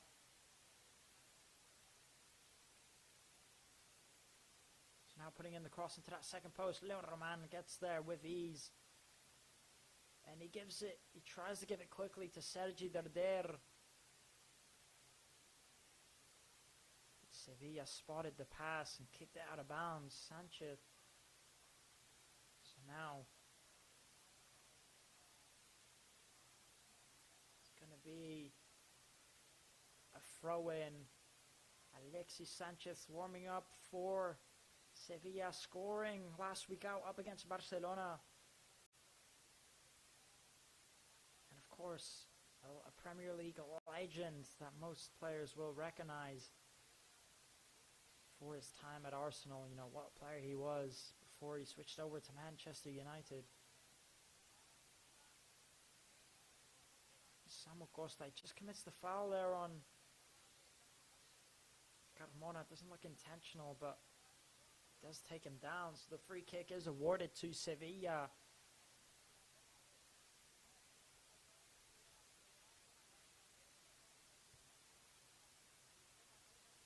Now Sevilla potentially have a dangerous set-piece play.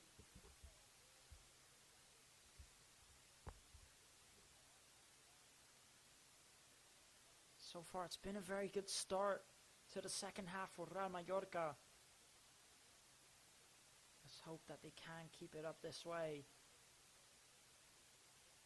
Now, trying to put in the cross Sevilla, but it goes flying over anyone.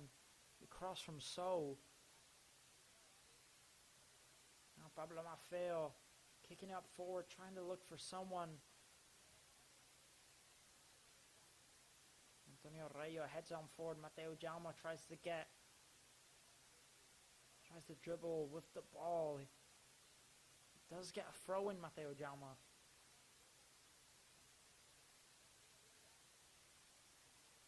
He's going to give it to Muriqi, who does well. Plays it into Darder, who almost got caught out. Into Maffeo. He tries giving it back to Darder, but it was a risky pass. It couldn't work out. Now Martin Valgent clearing it. Samu Costa into Muriqi, who brings it down. Mateo Jalma, Samu Costa is getting pressed. He gets taken down. Samu Costa. Carmona commits the foul. The referee just warns him.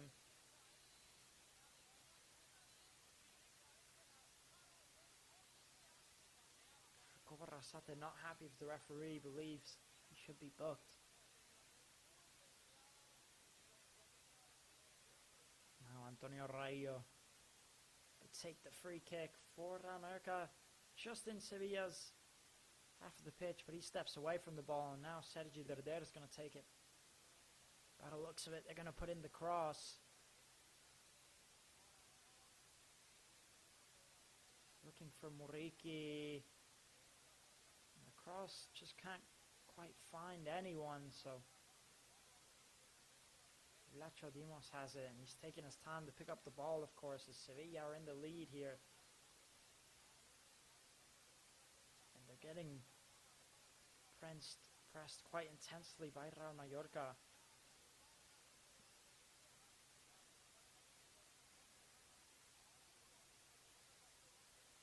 Good offensive press by Antonio Rayo, but it falls right back to Sevilla. Trying to play a through ball. Pablo Maffeo's there to clear it. But it falls right back to Sevilla down this left-hand side. It's Suazo. Cuts in. Suazo gives it to Vargas. Switching it to this right-hand side into Carmona. Carmona into Vargas, who tries putting in the cross. Falls back to Agome. Agome looking for Vargas. Giambirgili clearing it. Muriqi's chasing the ball down as it goes all the way back to Blachodimos.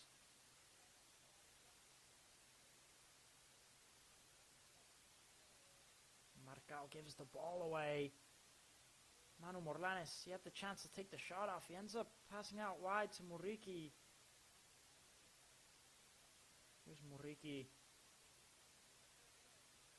into Martin Valgent. Maffeo. Pablo Maffeo holding that ball well. Samu Costa. Antonio Rayo, he's getting pressed. And Antonio Rayo lost the ball in a very dangerous position.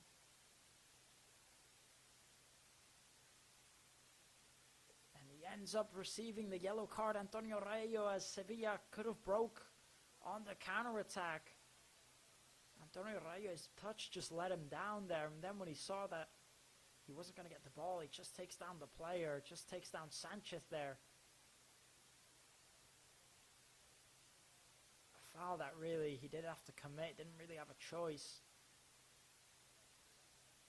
And you're thinking, Manu Morlanes, as he was driving forward there, maybe he probably should have just taken the shot off. Instead, he played out wide to Muriqi.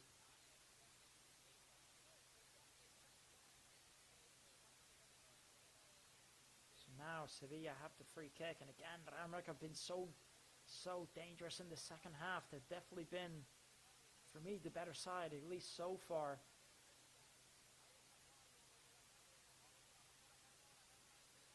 Real Mallorca awarded the throw-in.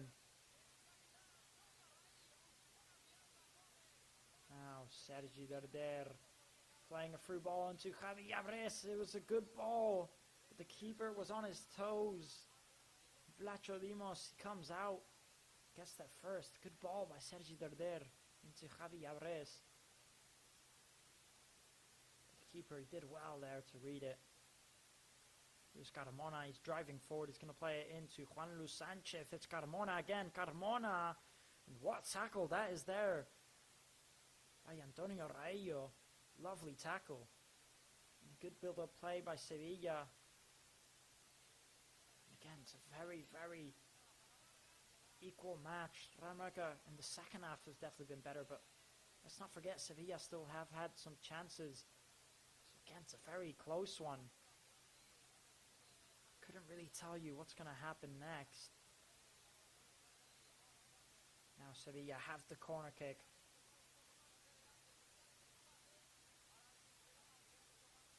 Putting in the cross here, Sevilla. Does get his head on it, but sends it far wide. Vargas. So it's going to be a goal kick for Real Mallorca. We're just about to approach the 60th minute marker in about 2 to 3 minutes. So just about 30 minutes left. And so far, Real Mallorca taking one step closer every time. They just need to try and keep it up. Now here's Martin Valgen driving forward very well. He gets taken down. I would have thought that would have been a yellow card. The referee didn't award it. Manu Morlanes. Mateo Jaume, he tries playing the ball into Javi Abres, but they don't quite understand each other. Now Sevilla trying to play it forward. Samu Costa pressing. The referee doesn't award the free kick. The play's going to continue. And now, quite a heavy foul there on Sergi Darder by Suazo.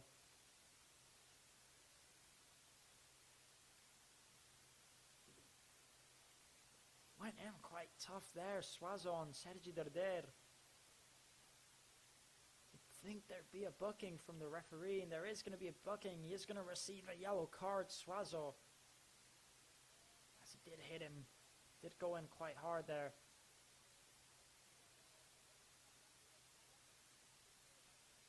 There's a foul there. It's not Sergi Darder. It's actually Javi Abres who gets taken down.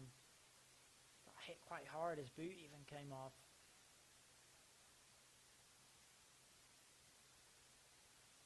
By the looks of it, Real Mallorca are going to be making some changes. Mateo Joseph looks like he's going to be coming on very soon. But not just him. It looks like Mojica is also getting ready.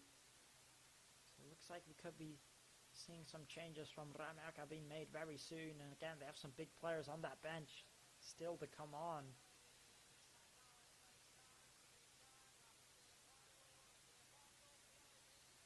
$37,000 people attending here at the Ramon Sanchez Pizjuan Stadium.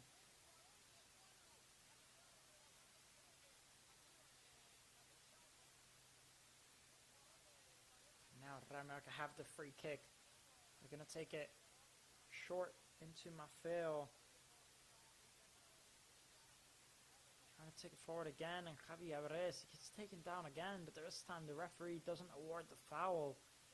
Now Sevilla breaking on the counter-attack. It could be very dangerous. The ball goes into Sanchez. Pizjuan Sanchez gets the shot off. And it was blocked. And what block that was there. there's the foul. Again committed on Javi Alvarez, the same type of foul.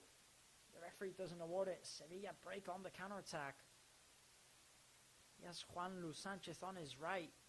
He does everything well. He gets a good touch, but he just orientates himself to take the shot off.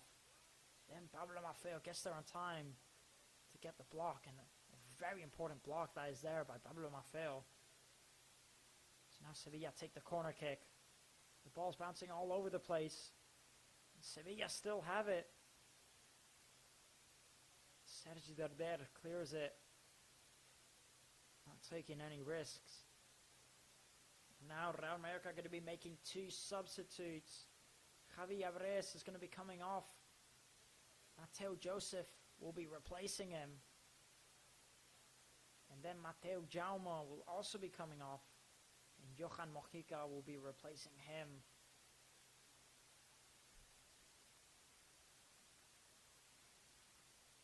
So 2 very important substitutes there for Real Mallorca. He's had a decent match, Javi Alvarez. He's played fairly well, I will say. I think Mateo Jaume was missing a bit more out there today. I think he's definitely had better performances.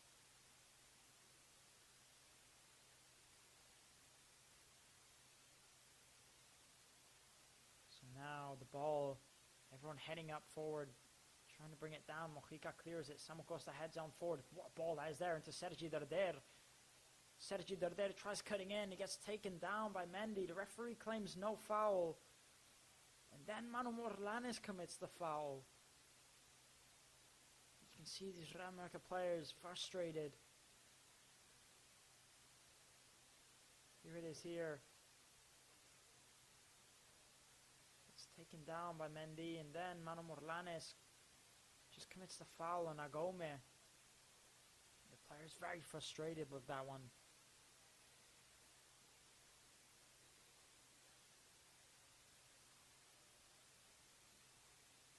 So now Mendy playing a through ball into Juan Luis Sanchez.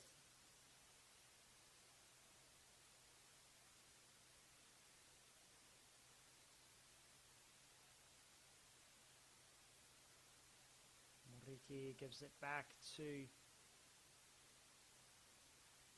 the ball, looking to find its way forward. It's Sergi Darder.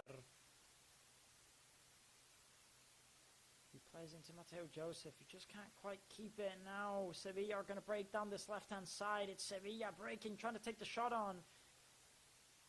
It's blocked by Manu Morlanes, but they still have it.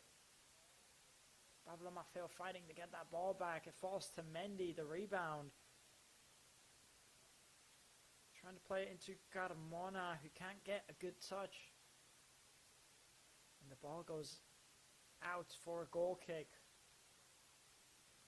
for Real Mallorca.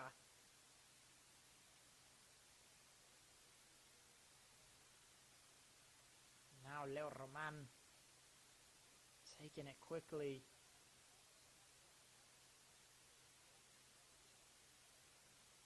Here's Raillo. He's going to play it back to Leo Roman. Leo Roman kicking up forward. Martin Valjean committing the foul there. Quite an aggressive foul there by Martin Valjean, committed on Romero.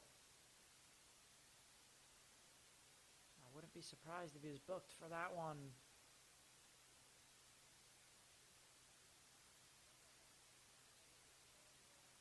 Now Sevilla with a potentially dangerous set-piece play, a free kick that's not too far out from goal. Now Suazo stepping up to take it.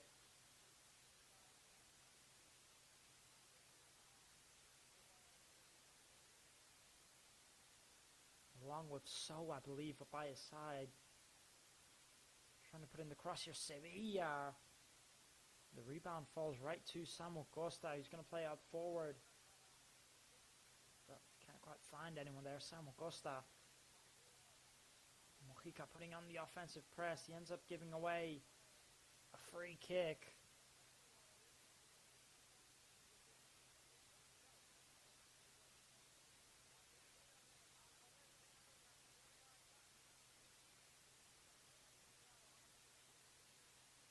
Now Sevilla have the free kick. Just in their own half of the pitch. They're going to take it quickly. Play it all the way back to Vlacho Dimos. Vlacho Dimos is going to play up forward. America trying to get that ball back, and they switch it all the way out to the left-hand side. It's good play. Sevilla trying to put in the cross. Samu Costa trying to get a touch on it, but he misses it. Sergi Darder, he picks up the rebound. They could break on the counter-attack here. Real Mallorca. Here's Jan Virgili. He gives it back to Sergi Darder. He backheels it to keep it in play, but no one's there. Here's Manu Morlanes into Samu Costa. Samu Costa tries playing out wide. It's good defending by Sevilla.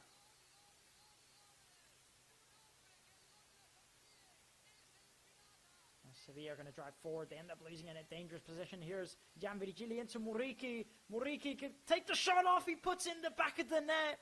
And Vedam Muriqi gets the equalizer for Real Mallorca. And what a shot that was there. And what an assist from Jan Virgili. And Real Mallorca get the equalizer here at the Pizjuan Stadium. And you can't say that we didn't expect that. And of course, it's Vedam Muriqi who gets the equalizer. Of course, it's the man in form who gets the goal for his team. That's 5 goals for him now this season, Vedam Muriqi. And how dangerous is he in front of net? With his left foot, slots it into that bottom left corner. It's Suazo who loses it there in such a dangerous position. Good ball from Jan Virgili and very good movement from Muriqi. What a shot that is there from a very tight angle on his left. No saving that. The power on that shot and the accuracy. And what a goal that is there from Real Mallorca. Putting it in the back of the net.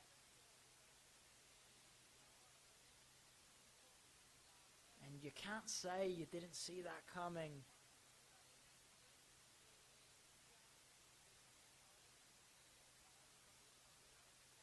Now, just 22 minutes left before the full-time whistle.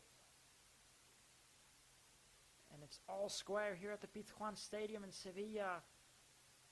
Slowly losing their form. Ever since the first half, ever since that about the 30th, 40th minute, they've just started to lose it. Real Mallorca have looked very sharp.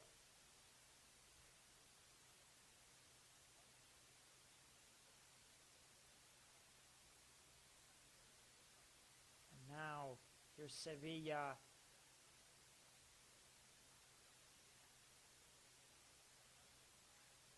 Trying to take it down that right-hand side, but Real Mallorca do so well to defend it. They get the throw-in, Real Mallorca. There's still plenty of time here for much more to happen.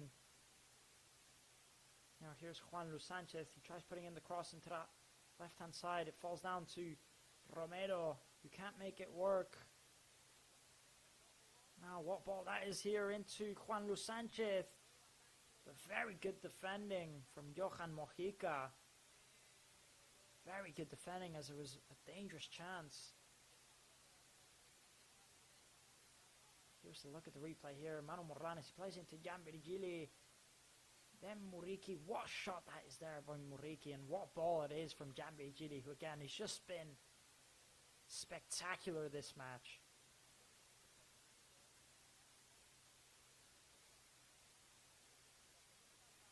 It's a lovely shot.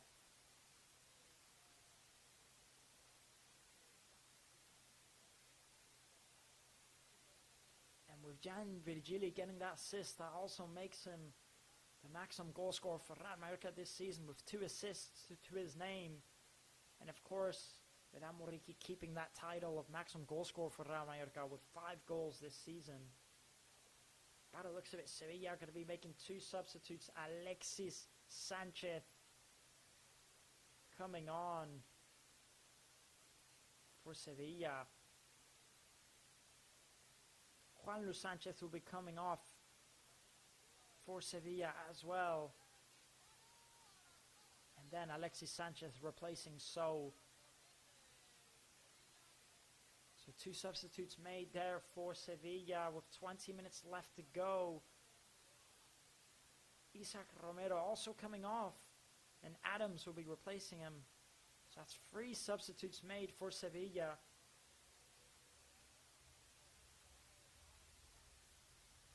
Now playing the ball into Adams. It's out to Vargas. Here's Vargas. He tries taking the shot off. What shot that was there by Vargas. Lots of power, but Leo Romani does very well to catch it.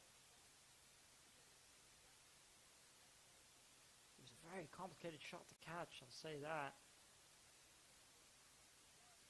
Now Leo Romani takes the goal kick. Samu Costa fighting to bring it down. Martin Valgent keeps it out. Pablo Maffeo. The ball goes all the way back to Sevilla's half of the pitch. Here's Carmona.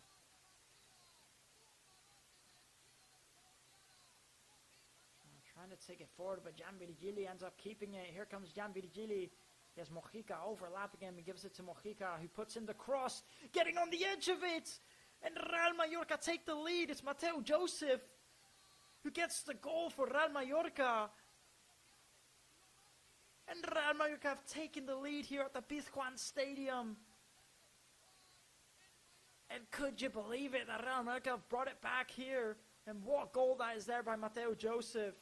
And what a ball. Real Mallorca 2, Sevilla 1. And Real Mallorca lead here at the Pizjuan Stadium. And what goal that is there by Mateo Joseph. He just runs in, comes out of nowhere, gets his foot on it. And what a ball by Johan Mojica. He does so well, Mojica, to keep that ball in play. There's the ball again from Jan Virgili. Mojica, lovely ball, and Mateo Joseph. All he has to do is get on target there. Good shot. Very good shot. And I can't quite believe it. Real Mallorca are in the lead here. With just about 17 minutes left to go. And that's Mateo Joseph's first goal for the club as well. So I'm sure that'll mean plenty for him. And this Real Mallorca side, what a second half they've had. They've been so impressive.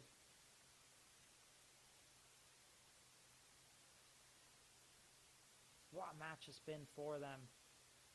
And now all they have to do is hold on, or maybe even go for another.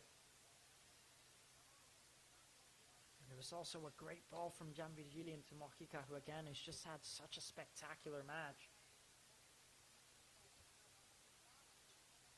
And now Sevilla breaking forward. It's Carmona facing up against Mojica, who gets a touch on it. Mojica, good defending. And the ball goes out for a corner kick. And you can see this Pizjuan Stadium looking very, very nervous now as their side trail behind. Real Mallorca are in the lead. Sevilla putting in the corner kick. It falls perfectly. Johan Mojica clears it quickly, doesn't take any danger. Mendy gets a poor touch. He gives the throw in to Real Mallorca, and now they can finally take a breath here, Real Mallorca. As the referee blows his whistle for a quick hydration break. And again, what an intense second half we've had here. What a crazy second half we've had.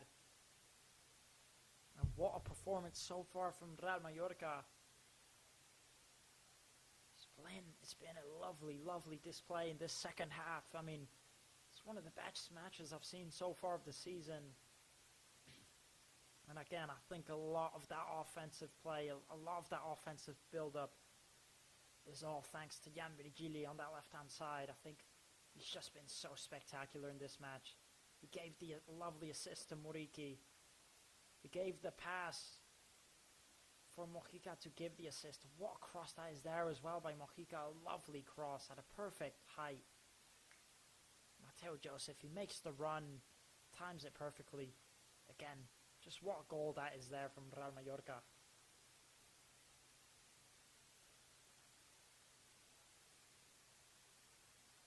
Now all they have to do is hang on to these last 14 minutes or so. Again, there will be a bit of extra time due to the hydration breaks and injuries and substitutions and goals, etc.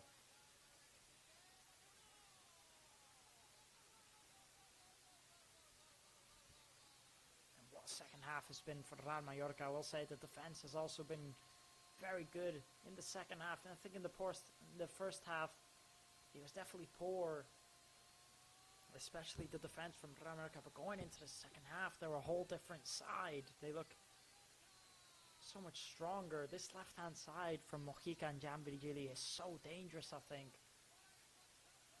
And now here's Muriqi, who has a chance. All of a sudden, Mateo Joseph takes it. It's Mateo Joseph who takes the shot and puts it in the back of the net.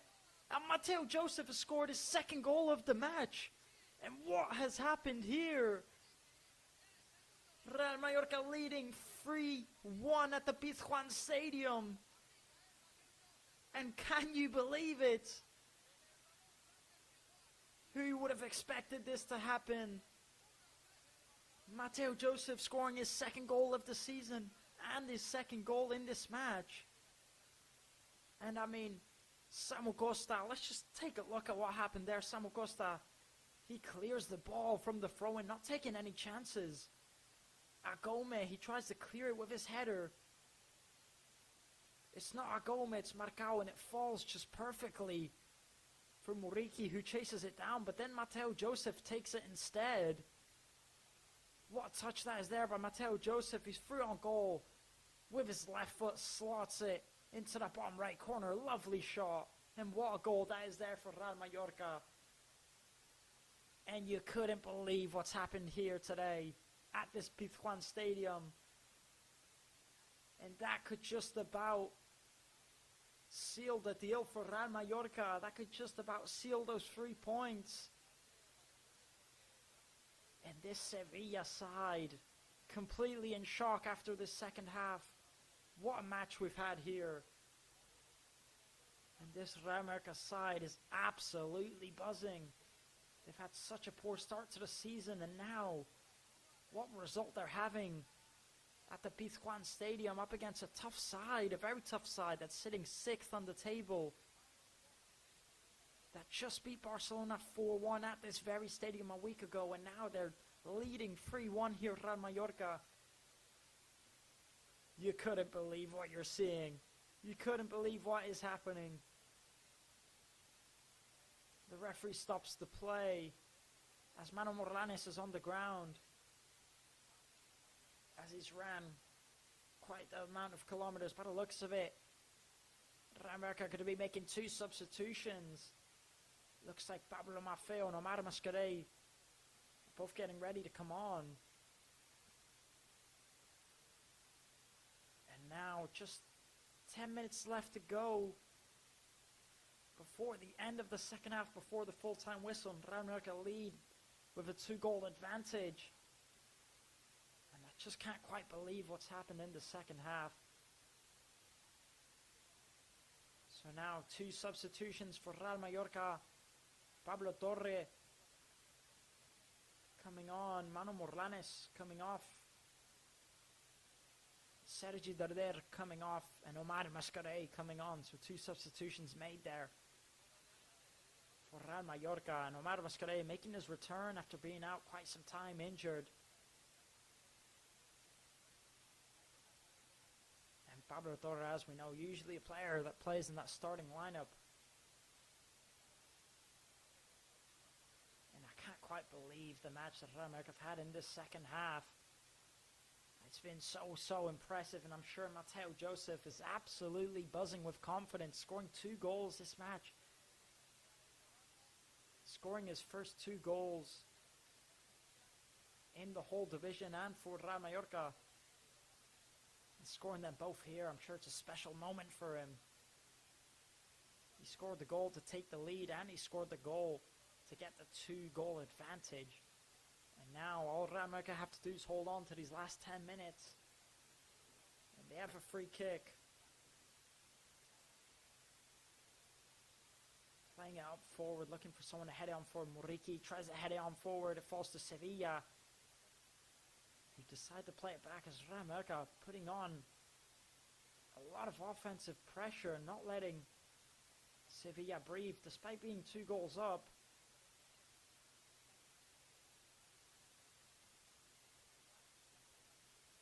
Sevilla just holding on.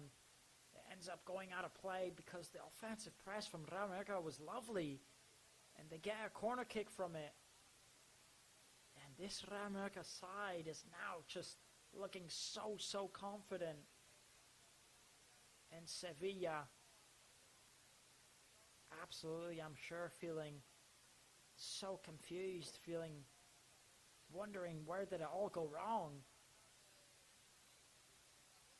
Now Real Mallorca, with the corner kick, have a chance to maybe get the 4th goal in this match. Putting it in.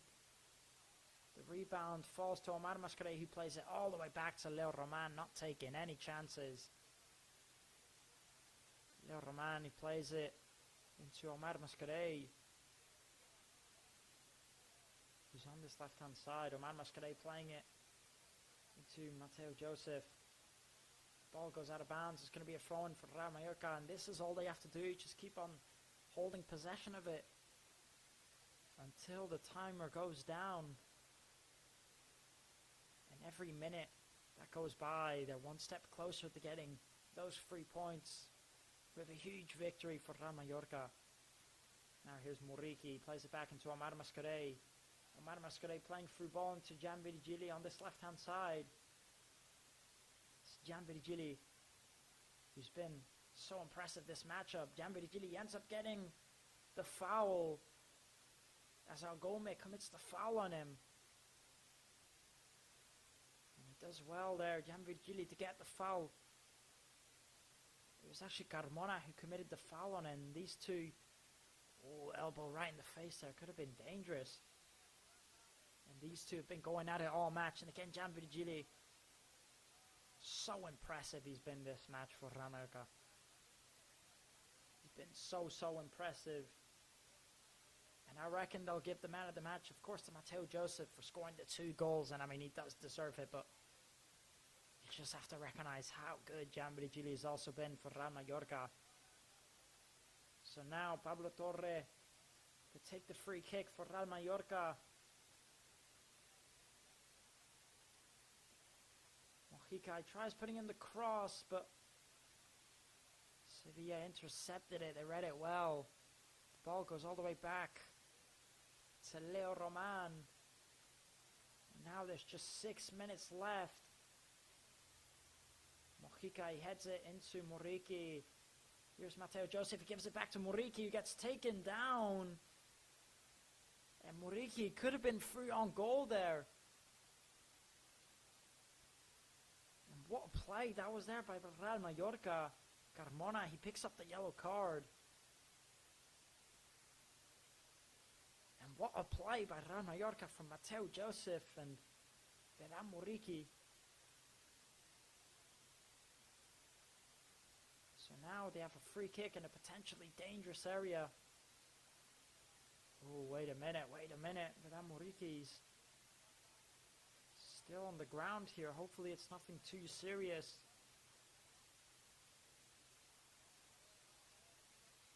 Looks like he might have a bit of pain on that left ankle.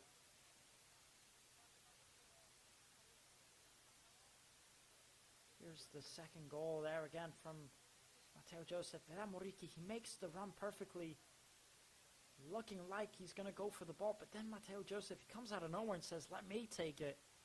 Takes a lovely touch and a lovely finish. I mean, just does excellent there.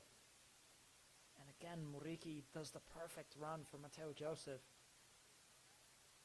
So now Real Mallorca, Pablo Torre puts the free kick into that second post. No one can get in on time. The ball goes out for a goal kick. And now Vlachodimos take the goal kick for Sevilla. Just about 4 minutes left to go now, plus extra time. And by the looks of it, Real Mallorca will be taking home the 3 points today. Unless a miracle pops up for Sevilla in these last few minutes. Now taking it down this left-hand side. Sevilla finally with a chance. Possibly it's Vargas. Tries putting in the cross. Martin Valgent gets his head on it. He clears it. And here's Pablo Torres, Samu Costa, Mateo Joseph. Lovely play from Real Mallorca. Back to Samu Costa. Samu Costa into Muriqi. Muriqui can't keep hold of it. Now Sevilla have it.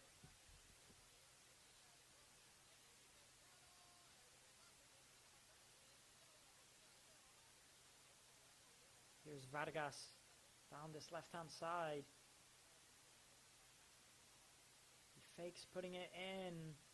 Good defending by Real Mallorca, but it is going to be a corner kick for Sevilla in the 87th minute.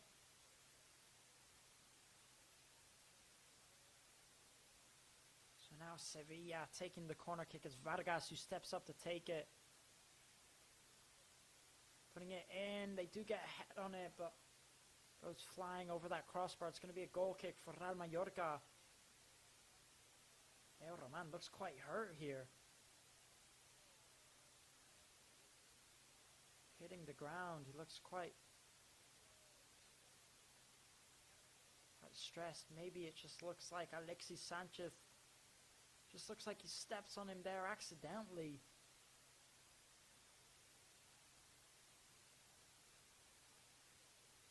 And Sevilla make one last substitution. Vargas, he comes off, and Ejuke comes on to replace him. Hitting the 88th minute marker now, so just 2 minutes left to go plus extra time. And by the looks of it, Real Mallorca will be taking home these massive 3 points here today. What shot that is there by Muriqi on his left. A lovely shot.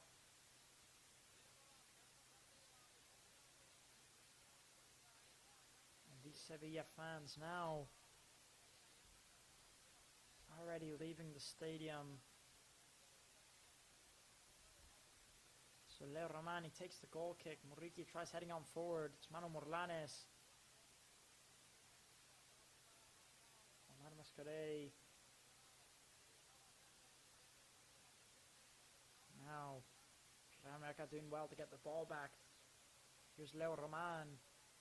He's gonna kick it up forward, not taking any chances. Here's Jan Virgili. He tries playing into Pablo Torre, who commits the foul. It's going to be a free kick for Sevilla. And now, 89 minutes in here now, and I can't believe the second half we've had. 3 goals for Real Mallorca in this second half. And it's been absolutely spectacular. They had a bad start in the first half. Then towards the end of it, they started to look a bit better. And then going into the second half, I mean, they've been absolutely brilliant. They've been spectacular. And now, Abdon Prats is going to be coming on to replace Vedat Muriqi, the Pirates, for Real Mallorca, who's been in great form. It's 5 goals for him this season, scoring the first goal in this matchup to get the draw. Then Mateo Joseph with the other 2 goals for Real Mallorca. So the Pirate comes off and Abdon Prats comes on to replace him. And now we've hit the 90th minute marker. And 8 minutes are going to be added on in this matchup. So quite the amount of time added on for this matchup between Sevilla and Real Mallorca. With 8 minutes, there still is time for Sevilla, but again, it'd be hard to get 2 goals for Sevilla, especially in the last few minutes. Now here comes Sevilla down this left-hand side. Pablo Maffeo defending. It's Ejuke trying to play it on forward. Good block by Pablo Torre. Sevilla just passing the ball around in Real Mallorca's half of the pitch. Taking the shot off there, Mendy. And it almost went into the back of the net. A decent shot.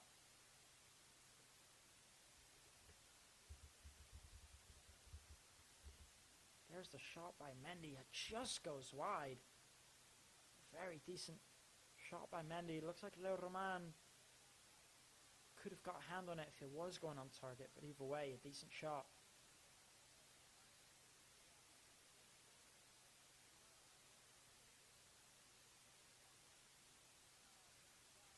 So now taking the goal kick, Leo Roman. It's Mateo Joseph. He tries driving forward, gets taken down, but the referee doesn't award the free kick. Looks like he was pulling him quite a bit there. Not quite sure the referee should have awarded it. Now Sevilla in Real Mallorca's half of the pitch, trying to get as close as possible to that goal net to maybe try and get anything before the full-time whistle. Again, it's down this left-hand side from Sevilla. It's Ejuke. Here's Ejuke. He's going to take it forward. He's going to put in the cross into that second post. There's no one there. Mojica gets there first before Carmona can. And he clears out forward, looking for Abdon Prats.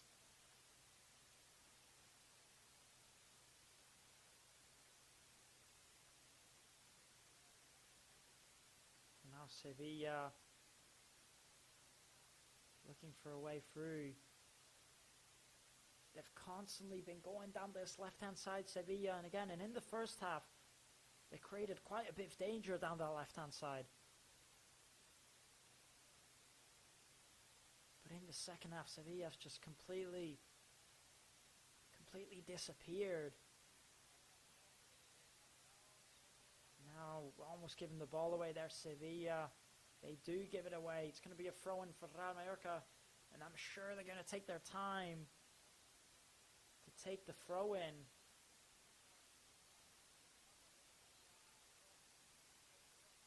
And what a match it's been for Real Mallorca. What a result out here at the Pizjuan Stadium. And getting the victory here for Real Mallorca really means they can take a breath and crawl out of that relegation zone. As it's been a very tough start to the season for Real Mallorca. A very tough start. But a win here today means a lot for this Real Mallorca squad. You can see Mateo Jaume and Sergi Derder having a laugh there on the bench. A bit relieved that they finally managed to get 3 points. And it should put them in a decent position on the table. Now here's Omar Mascarell into Pablo Torre, who does very well to keep hold of it. Omar Mascarell playing it back, it's Samu Costa. Omar Mascarell again to Pablo Torre, again to Samu Costa, who just kicks it up forward and doesn't take any risks.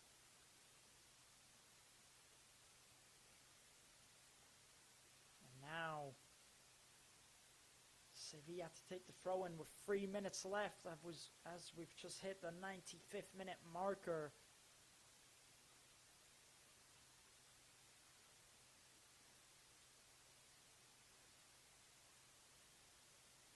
Make it work here, Sevilla. They just can't seem to get through this Real Mallorca defense in the slightest in the second half.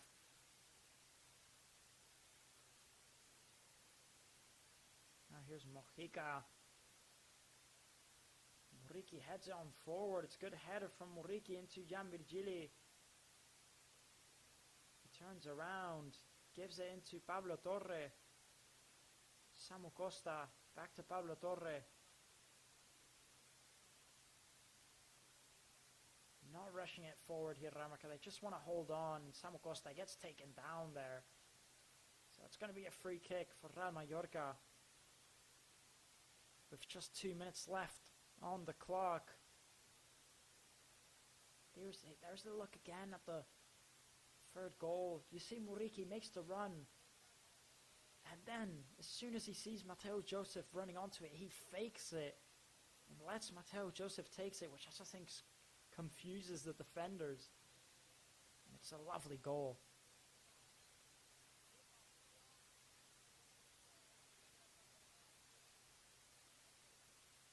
Now Antonio Raello, all the way back to Leo Roman. Leo Roman looking for Jan Virgili. The ball went out of bounds. So it's going to be a throw in here for Sevilla. With just 1 minute left, safe to say that not much is going to happen here now. It's going to be a free kick for Real Mallorca.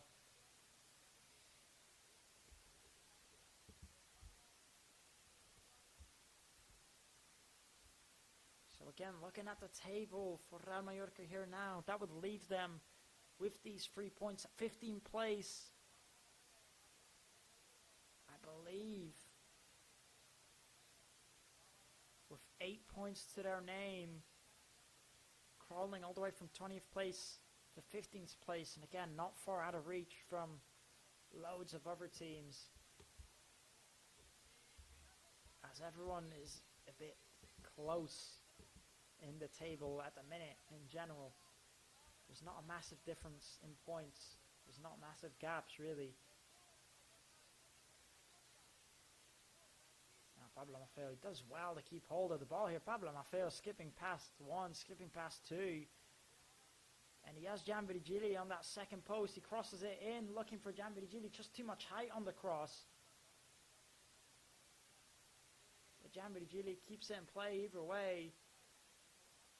The referee blows for the full-time whistle. And that is the end of this matchup here. And what a victory for Real Mallorca. Winning 3-1 here at the Pizjuan Stadium. Up against this Sevilla side, who've just come back. You know, the Sevilla side, they've just come back from beating this Barcelona team. Beating the Barcelona side 4-1. And you can even see the manager for Sevilla going up and you know, a fan is having an absolute go at him. Matias Almeida going to talk to some of the fans. You can see the fans just having a go at him. I can't quite believe what I've just seen there, but you know, the fans are frustrated from Sevilla after taking this loss out here today, after winning 4-1 against Barcelona.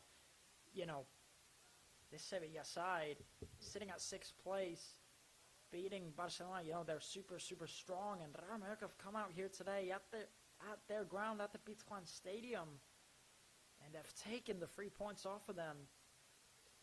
And we're going to analyze a little bit what happened there. I mean, if we look at the first half, especially from the first minute all the way up until the 30th, it was just Sevilla, just constantly holding the ball, constantly dominating. You know, Real Mallorca, they didn't look terrible, but they didn't look great. I mean, Sevilla were looking like the better side by quite a bit. And then they even went ahead and scored the first goal, which, you know, again, just defensive errors. And I think they were committing a lot of defensive errors in that first half. I mean, so many trying to clear it every time and missing the ball. You know, they constantly did it.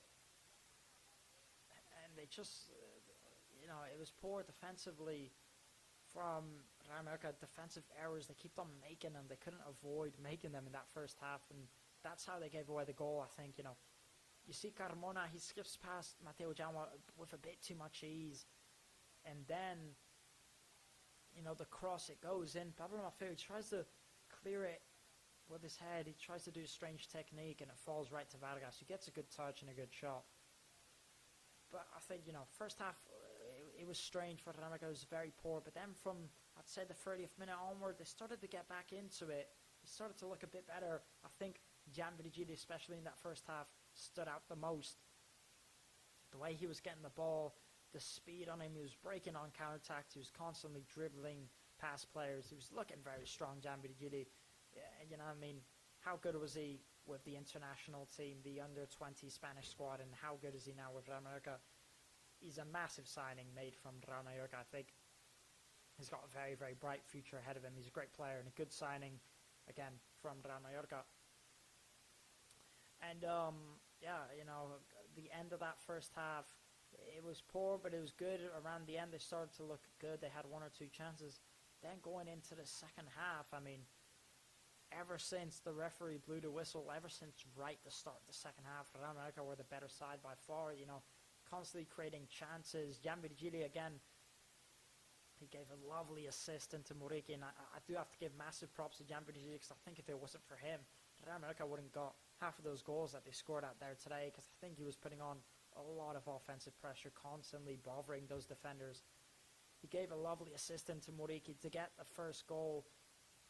And then not long after that, Mojica and Mateo Joseph, they both come on. And guess what?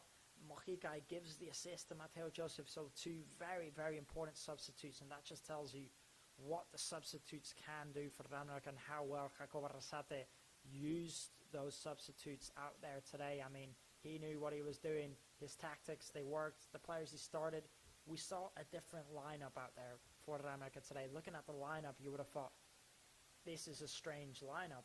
But again, clearly it worked, because, you know, the second half, it was good. When the subs came on, they were very, very, very sharp. I mean, Mateo Joseph and Mojica, they created their second goal. They were both substitutes. Again, a lovely pass from Jan Virgili into Mojica, who just puts in a spectacular cross into Mateo Joseph. And then, not even long after that, you know, matters of fact, almost right at the kickoff, Samu Costa, he clears the ball. You know, it's a poor header from one of those Sevilla defenders. I can't remember who it was. I can't remember who the defender was now. Number 23. It was Marcao, sorry, who gets his head on it. He gives a poor header. It falls right to Muriqi. Muriqi pretends like he's going to take the ball, but then he runs away from the ball, leaves it to Mateo Joseph. He just comes running in, flying, and scores a lovely goal. And that's 2 goals there from Mateo Joseph, you know, coming on from the bench, and his first goal ever for Real Mallorca, and his first 2 goals ever for Real Mallorca and this season. So, you know, I'm sure he's absolutely buzzing. And Muriqi also scoring, meaning that's 5 goals for him this season, making him, I believe, the 3rd maximum goal scorer this season in the LaLiga division. I think, if I'm right, the 3rd or 4th. I mean, how good has he been this season? Vedan Muriqi, he's Real Mallorca's main man. He's the main threat. He's the maximum goal scorer for Real Mallorca this season, and he was last season. So again, you know, what player he is, what striker he is, and hopefully he can just keep up this form. Even for his national team, Kosovo, he's been absolutely brilliant, scoring goals in and out, and for Real Mallorca, it's the same case. So very happy for Vedan Muriqi, and again, I just think that second half was absolutely spectacular from Real Mallorca, and I don't think anyone would have expected 3 goals in that second half from Real Mallorca to bring it back. So fair play to them. A brilliant team performance, and the defense in the first half was very poor, and then going into the second one, they finally looked good. They weren't making any silly defensive errors. Sevilla weren't a threat at all in the second half in front of net. I mean, they couldn't even get close. And then again, I think the offensive was really, really, thanks to some of those players being very, very sharp out there today. Again, Jan Virgili, Javi Alvarez, who also came off, he also played good. And of course, Vedan Muriqi and Sergio, you know, they were all brilliant. Everyone was brilliant out there today. A brilliant team performance in that second half from Real Mallorca, and even despite them being behind, they went ahead, brought it back, and scored 3 goals. Up against a side that's absolutely in form at the minute, up against a side that's sitting 6th place, and that just beat Barcelona 4-1 at this very same stadium just 1 week ago. And we're looking at a Real Mallorca side that are only getting their 2nd victory of the season. So it just tells you that, yes, Real America, they are good enough to be up there with the big teams in the top. They're definitely good enough to be up there in the top 10, no doubt about it. We saw what they have been doing these last few years, how good their seasons have been, and they definitely don't belong down there. They definitely belong up there with the quality they have in the squad. They have some quality players, and again, they're just a good team, but they've just not had it yet this season. It's just been a bad start. They have been unlucky, but they've also been playing bad. I will say, you can't just blame on the luck. They have to blame themselves. And out there today, they showed how good they can be when they put in a good team performance. You can see it, They have the quality to beat big teams at big stadiums. They have the quality to be up there in the top 10. They just have to try and keep it up consistently, as that's what they've really been struggling to doing this season. Now, if I had to pick one of my favorite players in that Real America squad, for me, the man of the match, obviously, most people would give it to Mateo Justin. I feel like you have to, because he stood up and he pretty much got the victory for Real America, scoring those 2 goals when they were 1-1. But, again, I can't stop talking about it because I just think he was brilliant. It was Gian Virgili. I think, and I'm giving him my personal favorite man of the match, because I think if it wasn't for him, I don't even know if Real America was scoring any goals that match. I just think he was brilliant. The way he kept on getting the ball, making chances on his own, dribbling through, in and out, taking shots. Just brilliant. Then giving the assist for the first goal as well, and almost the assist for the second goal. Again, just think he's brilliant. Also, that's 2 assists for him this season, making him the maximum assist, making him, he has the most assists for Real America this season, with 2 assists to his name. Just behind him, I believe, there's quite a few players that have 1 assist. Mateo Jama, Sergi Derder, I'm not quite sure who else who. So also a very good season, a very good start for Gian Virgili, for him, for Mallorca, and for the national team. He's been brilliant. So, what a win this is here today for Real Mallorca, and he gets my personal favorite man of the match. The defense was good for Real Mallorca. I think Martin Valgen especially stood out. Pablo Maffeo was also brilliant. But again, in the second half, because I think in the first half, a lot of those players were lacking a lot. But again, it's what they did in the end. It's the result that matters, and they managed to bring it back, and they looked good. Now, for that Sevilla side, again, in the first half, they were just dominant. They kept the ball. They were attacking, but they weren't very dangerous. I think offensively, I'm not quite sure how they put 4 goals against Barcelona, because I just think offensively they weren't the strongest. They were better in the first half, but they weren't creating loads of danger. They weren't getting that close. So again, I just think that Sevilla side lacked a lot offensively. And then in the second half, they just completely disappeared. And they were really nowhere to be seen, I think, in that second half. There's not much to say about them. I just think they were poor out there today. If they would have kept up what they did in the first half, they probably would have went on to win that match. But again, they didn't really do much. And then there were 1 or 2 players for Sevilla that were good. Of course, Vargas, he was very, very good. He was excellent, actually, for Sevilla, that number 11, but just couldn't help push his team on forward. He got the goal for Sevilla, but again, just not enough. Now, that is going to be the end of this live stream here from me. I've been your host for today. My name has been Daniel Armstrong. Again, what a victory we've had out there today. What result? 3-1, a result that Real Mallorca most definitely needed, a result that is so important for this season to help push this team on forward, and a brilliant team performance overall at a tough stadium, up against a very tough team. You can say it. So again, it's been brilliant. Again, I've been your host for today. My name is Daniel Armstrong.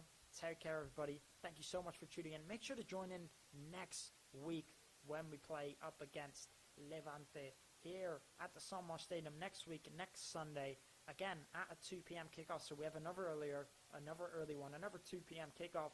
Hopefully, it helped us out here today. Hopefully it can help us next week out up against Levante, up against, to be fair, a fairly tough team that have been decent recently. They have 1 or 2 players that have been super dangerous. I will say, they've been a tough side, Levante, to beat in this season, despite them just coming up. They've not won loads of matches, but either way, they are proving to be a good team that do belong in the first division. So again, it's going to be a tough match up against this Levante side. They know how to play at stadiums like Son Mosh. So again, it's going to be a tough one, but we saw what Mallorca could do out here today. If they can do this here, they should be able to beat Levante next week at home. Hopefully they can do so, again, at a 2 p.m. kickoff. Hopefully it can help us just like it did this week. Again, I've been your host. Make sure to tune in next week up against Levante, and we'll see you very, very soon. Thank you for tuning in, everybody. And again, we'll see you next week, Sunday, 2 p.m. up against Levante. Take care, everybody.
Sí, es que los 8 puntos de Levante son sus últimos 5 partidos. O sea, las 2 victorias y 2 empates que lleva, las ha cosechado en los últimos 5 partidos. Así que bueno, pero por eso mismo es para que el equipo siga creciendo, sigas mejorando y conseguir, ¿no?, ese punto de tranquilidad que te permite afrontar todo. Hoy habíamos comentado que en el Ramón Sánchez Pizjuán había aficionados del Mallorca, había más de 250 mallorquinistas, así que yo creo que les tenemos que aplaudir desde aquí, haber viajado al Ramón Sánchez Pizjuán, que yo creo que acompañan al equipo.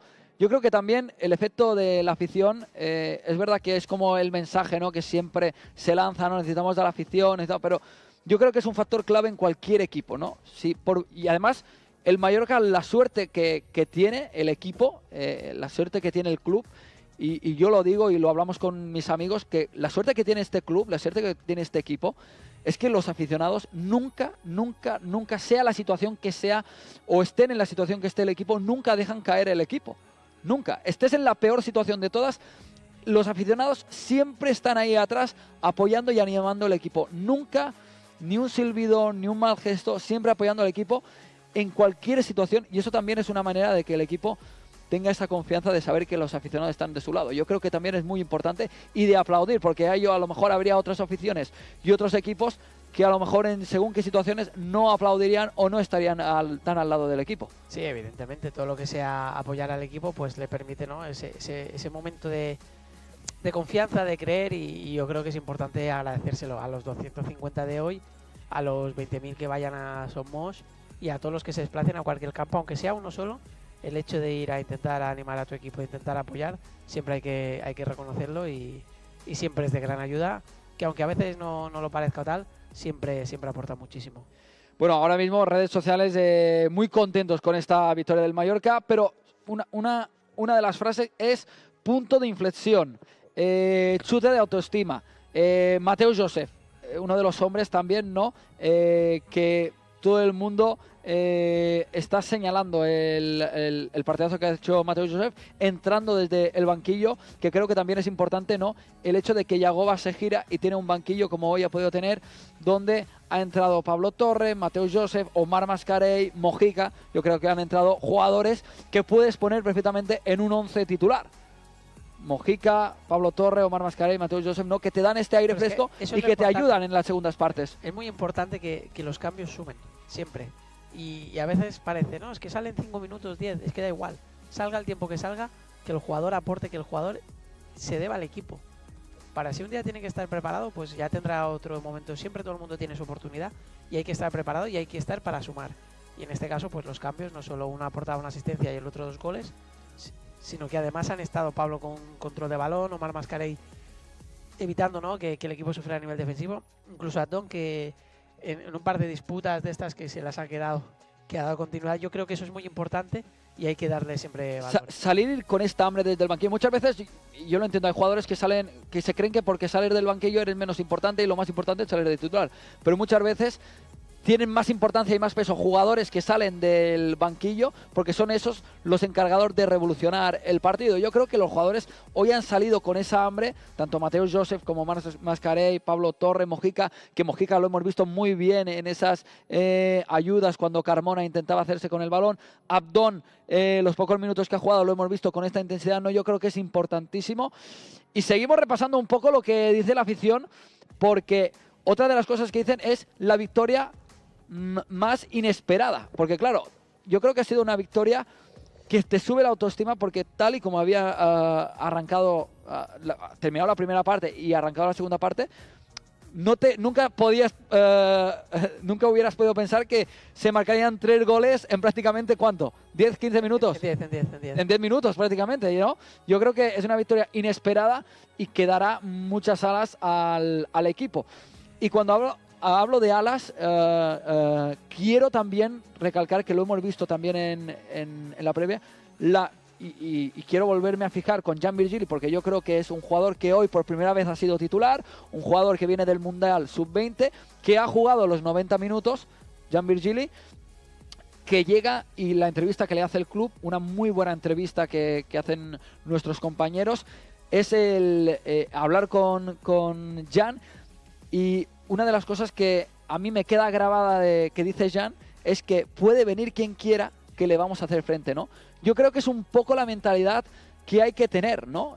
Somos el Mallorca y venga quien venga, vamos a afrontar el partido como si fuera una final, porque al final tienes que afrontar este partido a partido y no mirar nada más, ¿no? Esa mentalidad de ese joven también, como es Jan Virgili, Mateu Joseph, ¿no? Puede también dar un aire fresco, no digo que los otros jugadores no lo tengan, ¿no? Pero te puede dar ese plus que necesitabas, porque por ejemplo Jan Virgili estaba con la selección en el Mundial Sub-20, ¿no?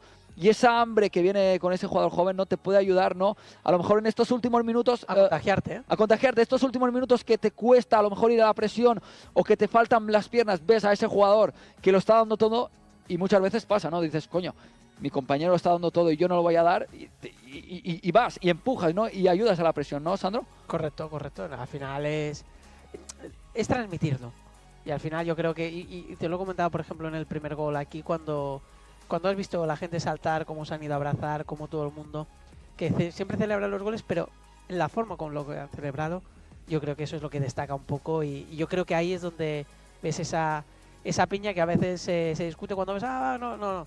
Ahí se ha visto claramente todo el mundo abrazado con todo el mundo, el banquillo, no el banquillo, el que ha jugado titular, el que no titular, y luego pues bueno, eso al final se va contagiando, y a medida que contagias todo lo bueno, los resultados llegan. ¿Qué 11 titular pondrías ahora? Porque hemos visto también, hoy Mateu Joseph ha podido marcar, se ha estrenado como goleador, pero habíamos visto ya a Mateu Joseph hacer muchísimas cosas más. Está claro que un hombre que vive del gol siempre parece que si no marca no hace nada, pero nada de eso, porque Mateu Joseph lo habíamos visto, ¿no? Emparejado con Vedat Muriqui en partidos que lo había hecho genial. Y hoy lo ha vuelto a demostrar, no solamente con los 2 goles. Muchas veces es un jugador con mucho oficio, con mucho trabajo, con velocidad, que disputa balones, que aporta muchas cosas al equipo. Goles hasta el día de hoy no los había aportado porque no había estado acertado de cara a portería, pero esto yo creo que le puede ayudar a, sobre todo lo que decíamos, ¿no? Coger esa confianza de los partidos que ha tenido esas ocasiones, pues ahora tener esa confianza. Tema 11, yo creo que hay que ver cómo está el Sevilla, hay que ver cómo están los jugadores, cómo está el Levante ahora cuando venga, cómo llevas tú, ¿no? Este postpartido Sevilla que decía, a ver las sensaciones, ¿no? Y a partir de ahí, pues intentar un poquito decidir el mejor 11, sobre todo de cara a lo que te vas a encontrar. El 11 de hoy a mí, por ejemplo, no me desagradaba. Probablemente veremos, por ejemplo, Javi Llabre se ha ido con molestias por el golpe. Parece que no será nada, pero bueno, ahí es ver un poco cómo están los jugadores, cómo son sus estados de forma y sobre todo cómo llega el Levante después del partido de hoy contra el Celta y la propuesta que vayas a tener tú. Eso es, porque en nada tendremos protagonistas, en nada vamos a tener las palabras de los protagonistas, pero importante, una de las cosas, enfocarnos ahora sí en el trabajo de esta semana, ya más liberados, un trabajo donde Yagoba también va a poder respirar porque la figura del entrenador, lo habíamos dicho, Yagoba, uno de los hombres que tal vez más ha sufrido, lo hemos visto con el abrazo, con toda su gente, ¿no? Porque era un entrenador que veía que el equipo podía, pero siempre caía en la balanza contraria, ¿no? A la hora de los resultados y la angustia que debe haber pasado también Yagoba. Claro, porque tú al final, como entrenador, te estás viendo allí, estás viendo que el equipo te compite, que te aproximas, que puedes intentar o que estás en todos los partidos metido y al final, pues por pequeños detalles, se terminan decantando para otro lado. A todo esto, recordemos que el Mallorca ha jugado contra el Bilbao en el campo del Athletic, ha jugado contra el Atlético de Madrid, ha jugado contra el Madrid, ha jugado contra el Barça, ha jugado contra el Sevilla en el Pizjuán. O sea, que el calendario no ha sido tampoco amable con el Mallorca, porque los equipos, podríamos decir, ¿no? A lo mejor más de su liga ahora mismo que era el Celta por tener Europa, que era el Alavés, pues el Mallorca ha conseguido ganar al Alavés, consiguió empatar ante el Celta, ha competido contra los equipos de arriba también. Entonces, yo creo que es un poco todo, la acumulación de todo y como entrenador, pues ves, hostia, se me está complicando porque he jugado partidos muy difíciles y aún así he estado cerca, pero no he terminado de encontrar y ahora terminas encontrando un poco y tienes ese premio.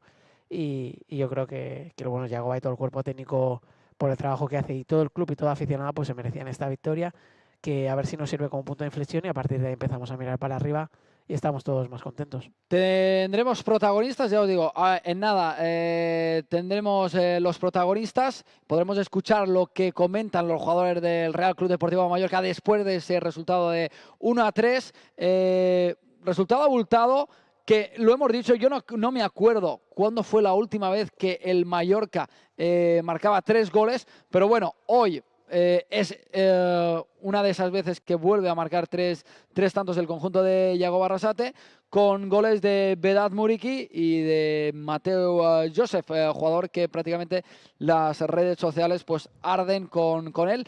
Vamos con los datos de lo que ha sido el partido, para que ahora ya están actualizados. Bueno, 59% para el Sevilla, 41% para el Mallorca, disparos 13 para el Sevilla, de los 13, 6 han sido bloqueados, 3 se han marchado fuera y 4 portería. El Mallorca, efectividad, cuando hablamos de efectividad, 7 disparos, de los 7 disparos, 1 se ha marchado fuera y 6 han ido a portería. Ha visto 2 tarjetas amarillas el Sevilla y 1 el Mallorca. Sandro, el Levante tiene que jugar ante el Celta, juega mañana si no me equivoco, si no me fallan las cuentas, vamos a verlo. Juega mañana a las 4:15, no, perdón. El Levante juega hoy. No, mañana. Ante el Rayo Vallecano, a las 6:30, efectivamente. Sí. Mañana el Levante juega ante el Rayo Vallecano a las 6:30. Partido que vamos a tener en cuenta. Bueno, nos conviene un empate, ¿no? Ya estamos aquí como si estuviéramos al final de temporada, nos conviene un empate, ¿no? Pero bueno. Sí, que nos va bien un empate. Que al final no hay que mirar a los otros, pero todo lo que sea que ningún equipo se vaya y tú al final empatan y tú la semana que viene ganas al Levante y el Rayo pues no es capaz de ganar, pues ya metes a 2 equipos más en esa pelea, los metes más abajo. Al final el Rayo tiene un partido muy difícil contra el Alavés y algo muy importante es que el Rayo tiene Conference League esta semana. Eso es, Entonces, al final, queramos que no...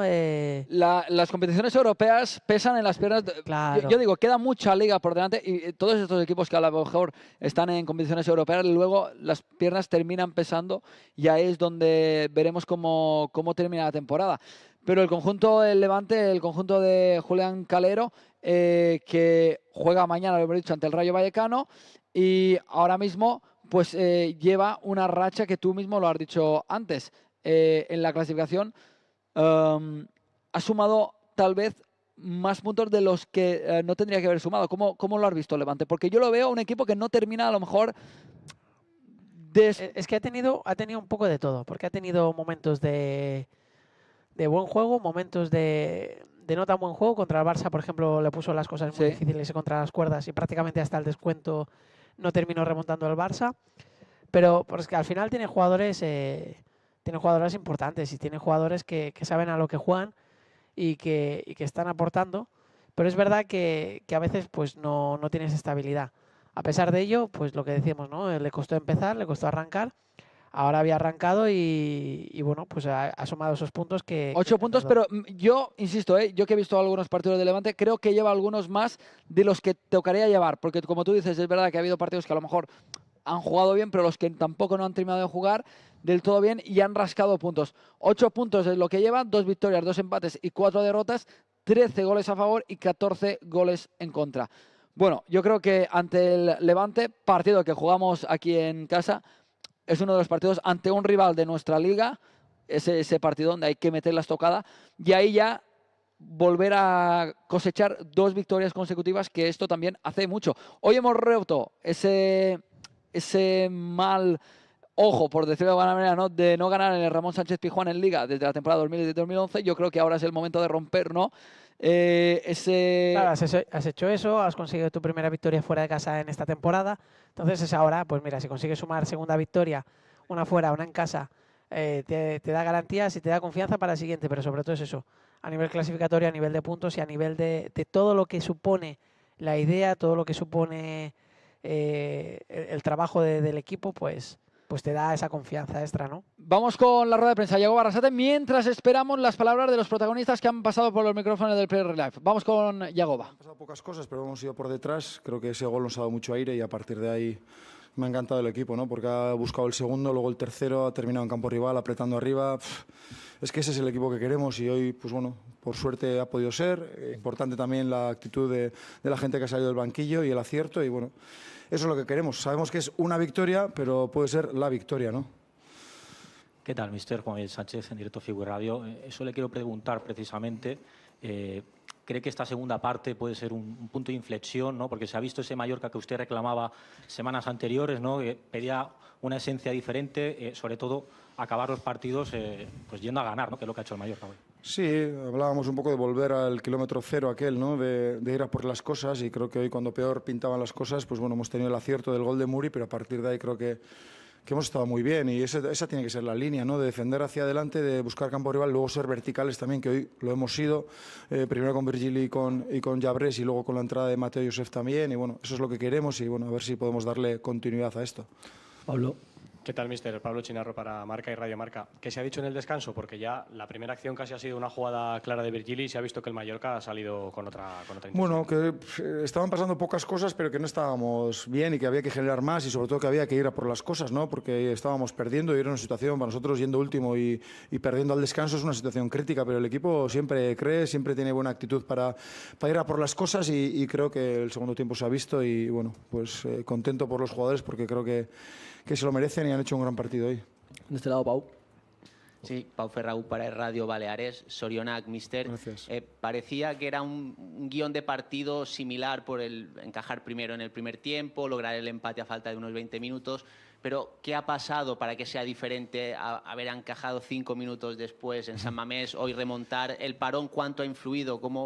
¿Qué puede contar? No, a ver, el parón, pues fuera de la vorágine de la competición, pues trabajas de forma diferente y más pausado y le dedicas más tiempo con los jugadores también y bueno, pues esas cosas de poder entrar al partido mejor. Hoy habíamos entrado al partido no bien, pero no estaba pasando nada hasta esta jugada de del gol, pero bueno, el equipo sí tiene mentalidad de agarrarse a los partidos, porque sabíamos que hasta ahora todos los partidos se habían decidido por un gol y siempre estábamos en los partidos, pero caían hacia el otro lado, y hoy hemos creído y creo que ese gol de Muri sobre todo nos ha servido para liberarnos, y luego hemos comentado después del empate de Muri que tuviésemos muy en mente lo de Bilbao, ¿no? Y ha sido pues todo lo contrario a lo de Bilbao.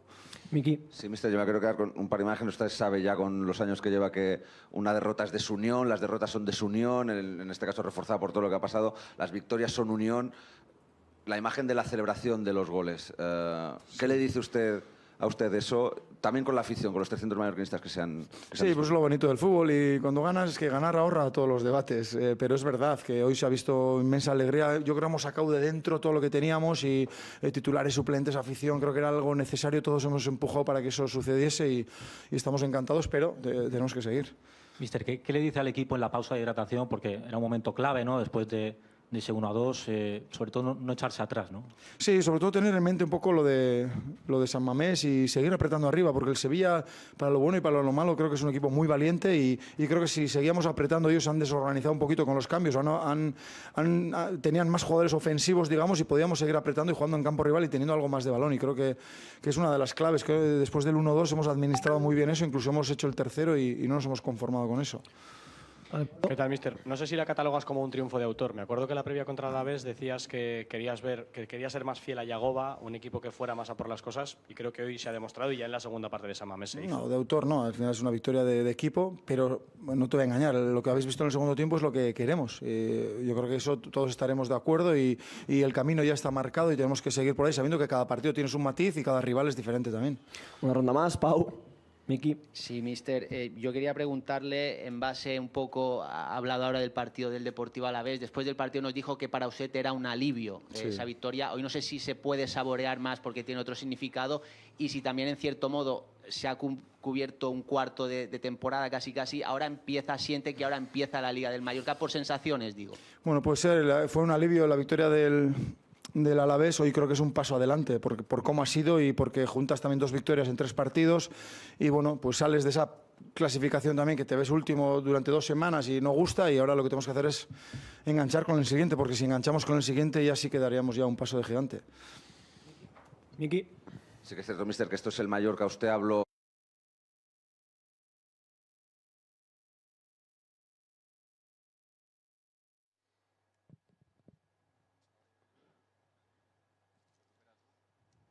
Se acaba de parar, pero recuperaremos. Vamos a ver si podemos recuperar.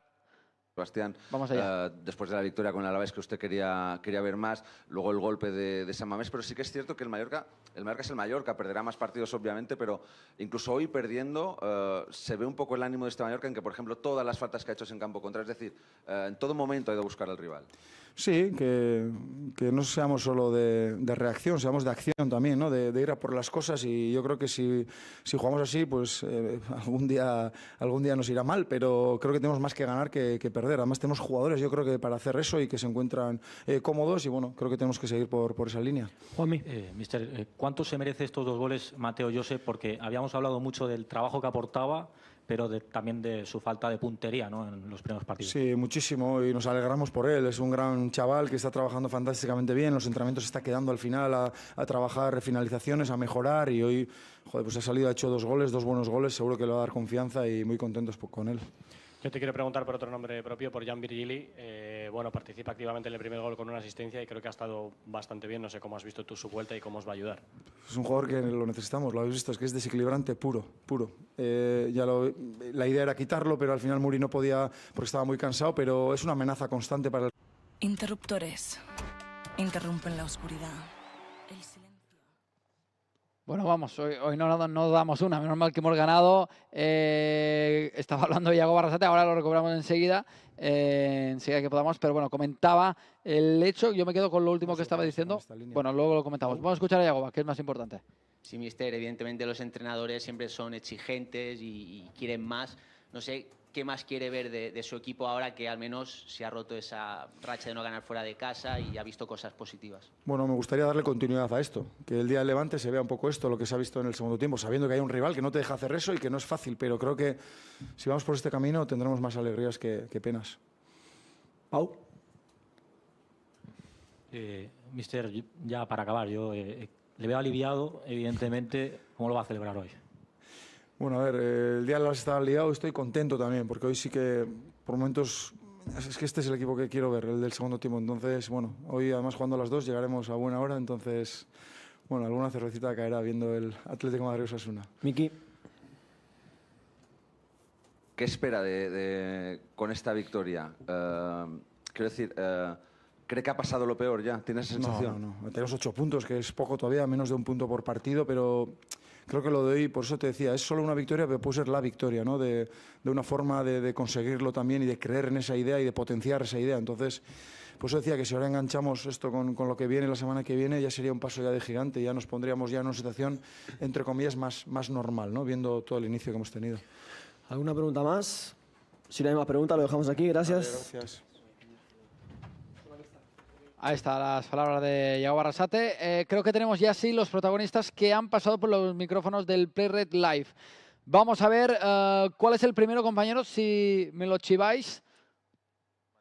Vamos con Mateo Josep, vamos a escucharlo, el protagonista. ¿Qué dices, Carlos? Pues estamos con protagonista, uno de los hombres del partido, Mateo. Lo primero de todo, enhorabuena, porque empezando por lo colectivo, menuda victoria del equipo hoy aquí. Sí, menuda victoria. Sabíamos que esto es un campo complicadísimo, que vienen con la flechita para arriba y hemos demostrado de lo que somos capaces cuando tenemos esa energía, esas ganas, dar las gracias a la afición porque ha estado espectacular durante todo el partido y increíble también el equipo. Esto es lo que vemos en los entrenos y si lo podemos trasladar al partido como hoy, va a haber más días como este, estoy seguro. Ha sido un muy buen partido del equipo en general, principalmente en esa segunda mitad y sobre todo esos 10 minutos, digamos, caóticos en lo positivo que han llegado esos 3 goles. Sí, los jugadores sabemos que en esos tramos finales del partido es donde surgen más cosas, más ocasiones, donde hay que llegar fresco, hay que estar ahí y hemos estado concentradísimos, hemos ganado muchos duelos, estoy muy contento porque se ha demostrado, como he dicho, lo que hacemos en el entreno, se ha demostrado y hay que seguir en esta línea. Mateo, te mostraste autocrítico contigo mismo en San Sebastián, en esa ocasión que tuviste, hoy 2 goles muy importantes para el equipo, ¿qué sientes?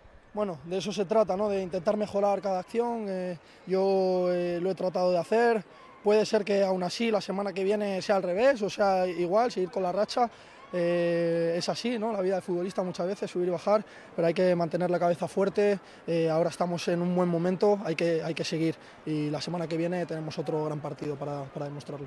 Será importante, ¿no?, esta victoria por el hecho de afrontar este tramo de partidos antes del próximo parón, ¿no? Sí, es importante cada partido, sabemos que cada partido es difícil, es primera división, es fútbol profesional y yo creo que hoy se ha demostrado que tenemos un equipazo y hay que seguir, hay que usar esto para seguir. Mateo, gracias y enhorabuena. Muchas gracias a vosotros. Las palabras del protagonista, iba a decir uno de los protagonistas, pero podemos decir que junto a Jan Virgili son los que se llevan el gran protagonismo. Jan Virgili por el gran partido que ha hecho y Mateo Josep por los 2 tantos. Tendremos otro protagonista, estamos terminando de arreglarlo, pero quiero quedarme con una de las frases que Iago Arrasate ha dicho en la rueda de prensa y es que, hablando del equipo, hablando del partido que ha hecho hoy, Sandro, es lo que queremos. Un equipo que muerda, en el sentido de que queremos un equipo que presiona, que muerda arriba. Lo hemos comentado nosotros, pero Iago va en nuestra misma idea, ¿no? Que es el equipo que quiere ver en esta segunda parte, que ha visto en la segunda parte ante el Sevilla, es lo que quiere ver el próximo partido del domingo. Claro, ya que al final lo hemos visto, ¿no? No solo le ha dado importancia, sino el cómo ha sido todo. Ese apretar, a qué te ha llevado y en qué momentos, porque ha sido sobre todo al final de la primera parte, al principio de la segunda y después de los goles. Y la actitud que ha mostrado el equipo, que yo creo que es lo más importante, por mal momento que esté pasando el equipo, la actitud que demuestran los jugadores en el terreno de juego a la hora de encarar el partido, y eso yo creo que por donde pasa la remontada, ¿no? El hambre y la actitud, pero bueno, todo empieza con la actitud. Otra de las cosas que ha dicho Iago es tener en mente lo de San Mamés, o sea, aprender de los errores. Es importante, lo hemos dicho hoy, estoy seguro que Iago ha apuntado bien, contentos con la victoria, lo vamos a celebrar todo, pero ha apuntado bien todos los errores o los pequeños errores, ¿no?, para poder aprender. Hoy uno de los errores que se ha aprendido de San Mamés es que en San Mamés empatamos el partido y prácticamente 3 minutos después el Athletic Club se volvió a poner por delante. Era un partido que no se nos tenía que escapar y hoy el Mallorca lo ha hecho. Ha empatado el partido y no se le ha escapado, sino que lo ha terminado ganando. Sí, no solo eso, es decir, yo creo que destaca lo que decíamos aquí, lo hemos comentado, ¿no?, que en esos primeros 5 minutos no pase nada, que otro equipo, porque al final a veces no te puedes volver, no, que no pase nada. Que no pase nada, o si pasa es que tú metas otro gol, que es lo que encima ha pasado hoy. Pero que además, ¿no?, que el equipo se mantenga atento, se mantenga concentrado, mantenga ese nivel de intensidad, que lo comentábamos, ¿no?, después del tercer gol seguía apretando arriba el equipo. El Mallorca que ha ganado y ya como hoy toca disfrutar, hoy toca terminar de disfrutar estos 3 puntos, y otra de las cosas que tiene que hacer el Mallorca, que ya también lo ha comentado Yagoba, es enganchar con el siguiente partido. Importantísimo el dar continuidad a la imagen que hoy el partido nos ha dado, ¿no? Ya habíamos visto buenas imágenes del equipo, ante el Deportivo Alavés se ganó, ante el Atlético de Madrid yo creo que se sacó una victoria de autor, y hoy se vuelve a ganar una victoria de autor, una victoria contundente, que da un golpe sobre la mesa el equipo, y ahora toca darle continuidad el domingo ante el Levante. Claro, sobre todo porque has tenido una idea que te ha funcionado, que te ha ido bien, que te has sentido cómodo, que el equipo ha respondido y que responde un poco más a los inicios de la temporada pasada, ¿no?, a lo que quería Yago Arrasate como equipo, y yo creo que hoy se ha visto un poco más, entonces a ver si es capaz de tener esa continuidad y de mantenerlo. Mientras estamos esperando uno de los últimos vídeos de los protagonistas, Sandro, te pregunto, te voy a hacer 3 preguntas cortas. ¿Qué es lo que más te ha gustado del equipo hoy? La capacidad de remontar y sobre todo después de haber metido el primero, el segundo, incluso el tercero, de no cambiar, de seguir con la misma actitud, de ir arriba, de apretar, de querer morder.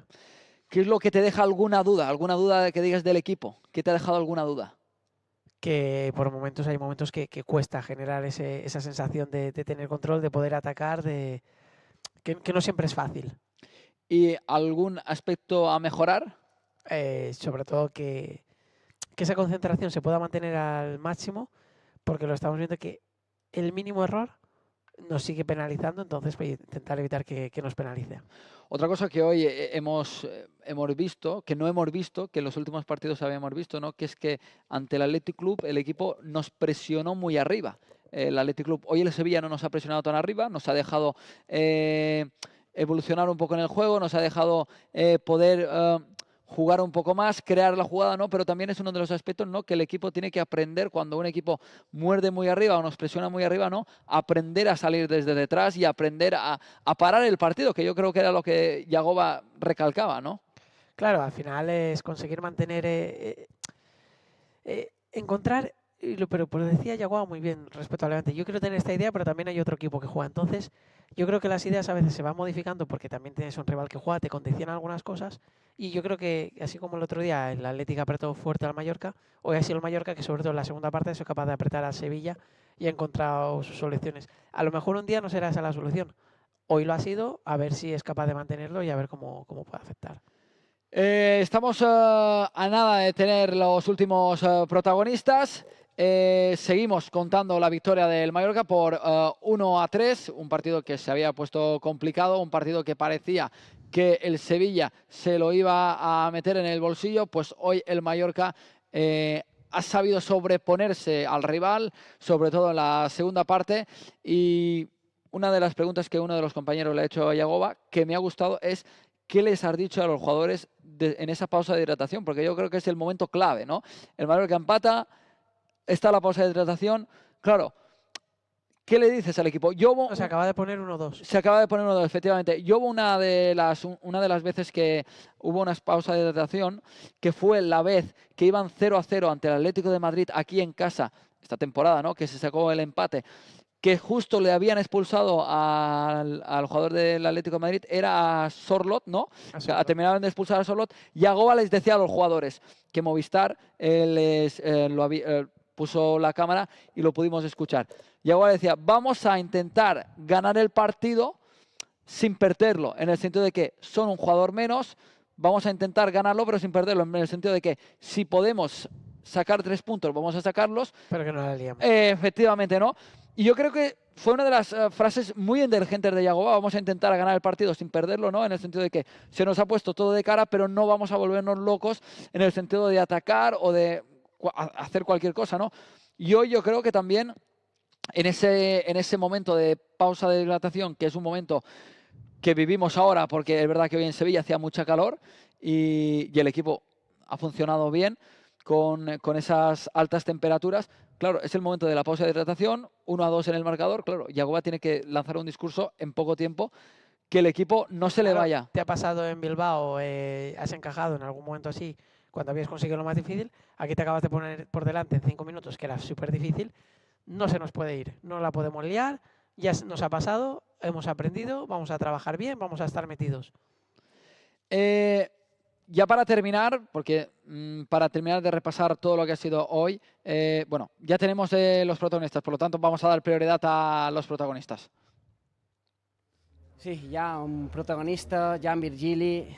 Jan, el primer de tot, enhorabona. Xerrant de l'aspecte col·lectiu, quina gran victòria de l'equip, no?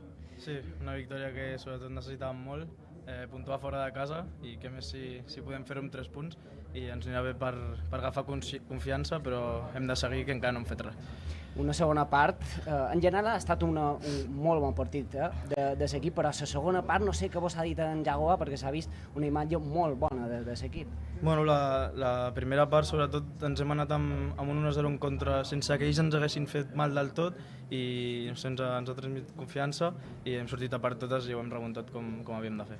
Ja, i se t'ha vist amb molta confiança, ja mos lo deies aquesta setmana, l'entrevista que van tenir amb tu, i avui, a la primera meitat, sobretot, les principals ocasions han sortit de les teves botes. Tu com te sents damunt la gespa? Jo em sento bé, no sé, intento jugar sense pensar molt on estic, com si estigués a la pista del barri, i ajudar l'equip sempre que pugui amb el meu talent, amb les meves coses. I ara ja és una important victòria per afrontar aquest tram que ve de partits fins a la propera aturada. Sí, ens anirà superbé segur, amb molta confiança per l'equip i ara hem de seguir puntuant perquè encara no hem fet res, tranquil·litat, que és una victòria que ens dona molta confiança, però hem de seguir. Jan, enhorabona i gràcies. Gràcies. Las palabras del jovencísimo Jan Virgili, que hoy ha cuajado un partido espectacular. No sé si tenemos otra protagonista, compañeros. 10 segundos. Las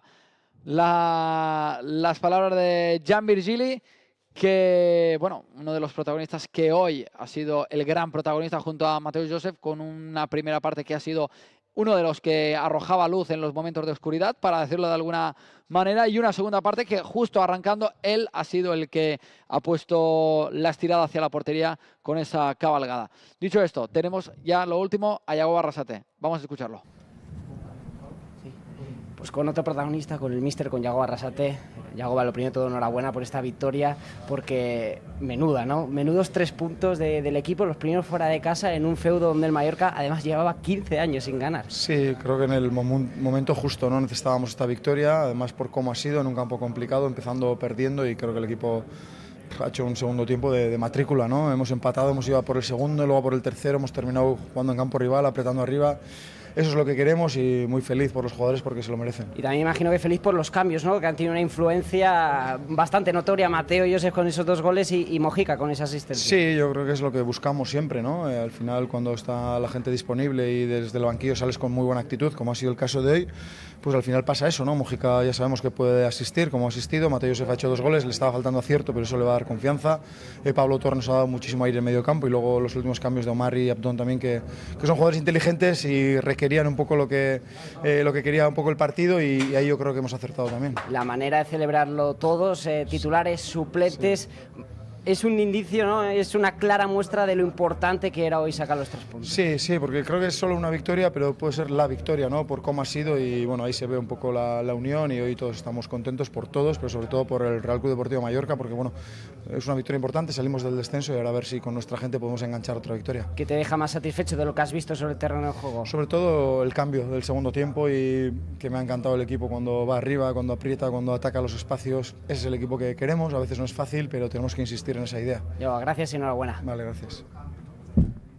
Yago Barrasate, repasando todo lo que hemos repasado nosotros aquí. Tenemos el último protagonista, ahora sí, que ha estado en los micrófonos de nuestro compañero Damián, Martin Valgent. Con Martin Valgent. Bueno, Martin, lo primero de todo, enhorabuena, porque estos 3 puntos son algo más, ¿no?, que una victoria. Buenas tardes, sí. Bueno, muy importantes, obviamente, por el resultado en sí, pero también por las sensaciones, por lo que puede suponer para el grupo, para todos nosotros, y creo que es un resultado que refuerza mucho el trabajo diario.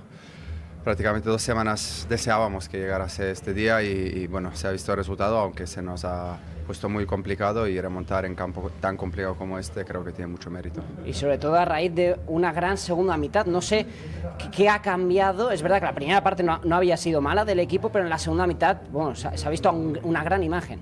Bueno, yo creo que obviamente cuando te ves abajo y no tienes esos resultados esperados a lo largo de estos partidos, pues cada detalle te penaliza y no es fácil. Y creo que hay, sobre todo, a destacar la fuerza mental del grupo, que supo seguir haciendo prácticamente lo mismo, seguir el plan del partido, intentándolo. Ya creo que durante la primera parte tuvimos algún acercamiento, pero la segunda nos ha salido mucho mejor. Creo que también los chicos que entraron nos dieron una grandísima mano y prácticamente, gracias a Dios, pudimos ganar el partido. Hay 2 imágenes que hablan muy bien del grupo. Una, eso que comentabas, los cambios, lo que han aportado los jugadores suplentes, y también la manera en la que suplentes y titulares han celebrado esos 3 goles como una piña. Bueno, aquí no hay titulares, no hay suplentes. Aquí hay 25 jugadores que luchan por un objetivo, y creo que hoy se ha demostrado absolutamente cuando consigue este resultado no va a ser nunca por una jugada individual, siempre va a ser por un gran trabajo de todo el grupo. Martín, y ahora ojalá esto sea un punto de inflexión, ¿no? A partir de esta victoria, seguir y, al menos en este tramo antes del próximo parón, que nos pueda servir. En Liga no te queda otra que seguir mejorando, seguir analizando, mejorando, y sobre todo vivirlo con máxima necesidad siempre. Es muy complicada, lo estamos tocando, lo estamos viviendo, y creo que esa predisposición mental de hacer un esfuerzo extra siempre vale la pena, y al final el resultado viene. Martín, enhorabuena. Muchísimas gracias. Ahí están las palabras de todos y cada uno de los protagonistas que hoy han cosechado estos 3 puntos en el Ramón Sánchez Pizjuán. Sandro, no vamos a hacer esperar más. Después de 1 hora nos despedimos. Muy bien. Así que muchas gracias a todos los que os habéis pasado por este directo, por esta retransmisión, y nos vemos el domingo aquí en casa. Volvemos aquí en Somos. Ya os echamos de menos, mallorquinistas. Por lo tanto, gracias. Pasad buena tarde, pasad buena noche, buen fin de semana, disfrutad de estos 3 puntos y suerte. Adiós, Visca Mallorca.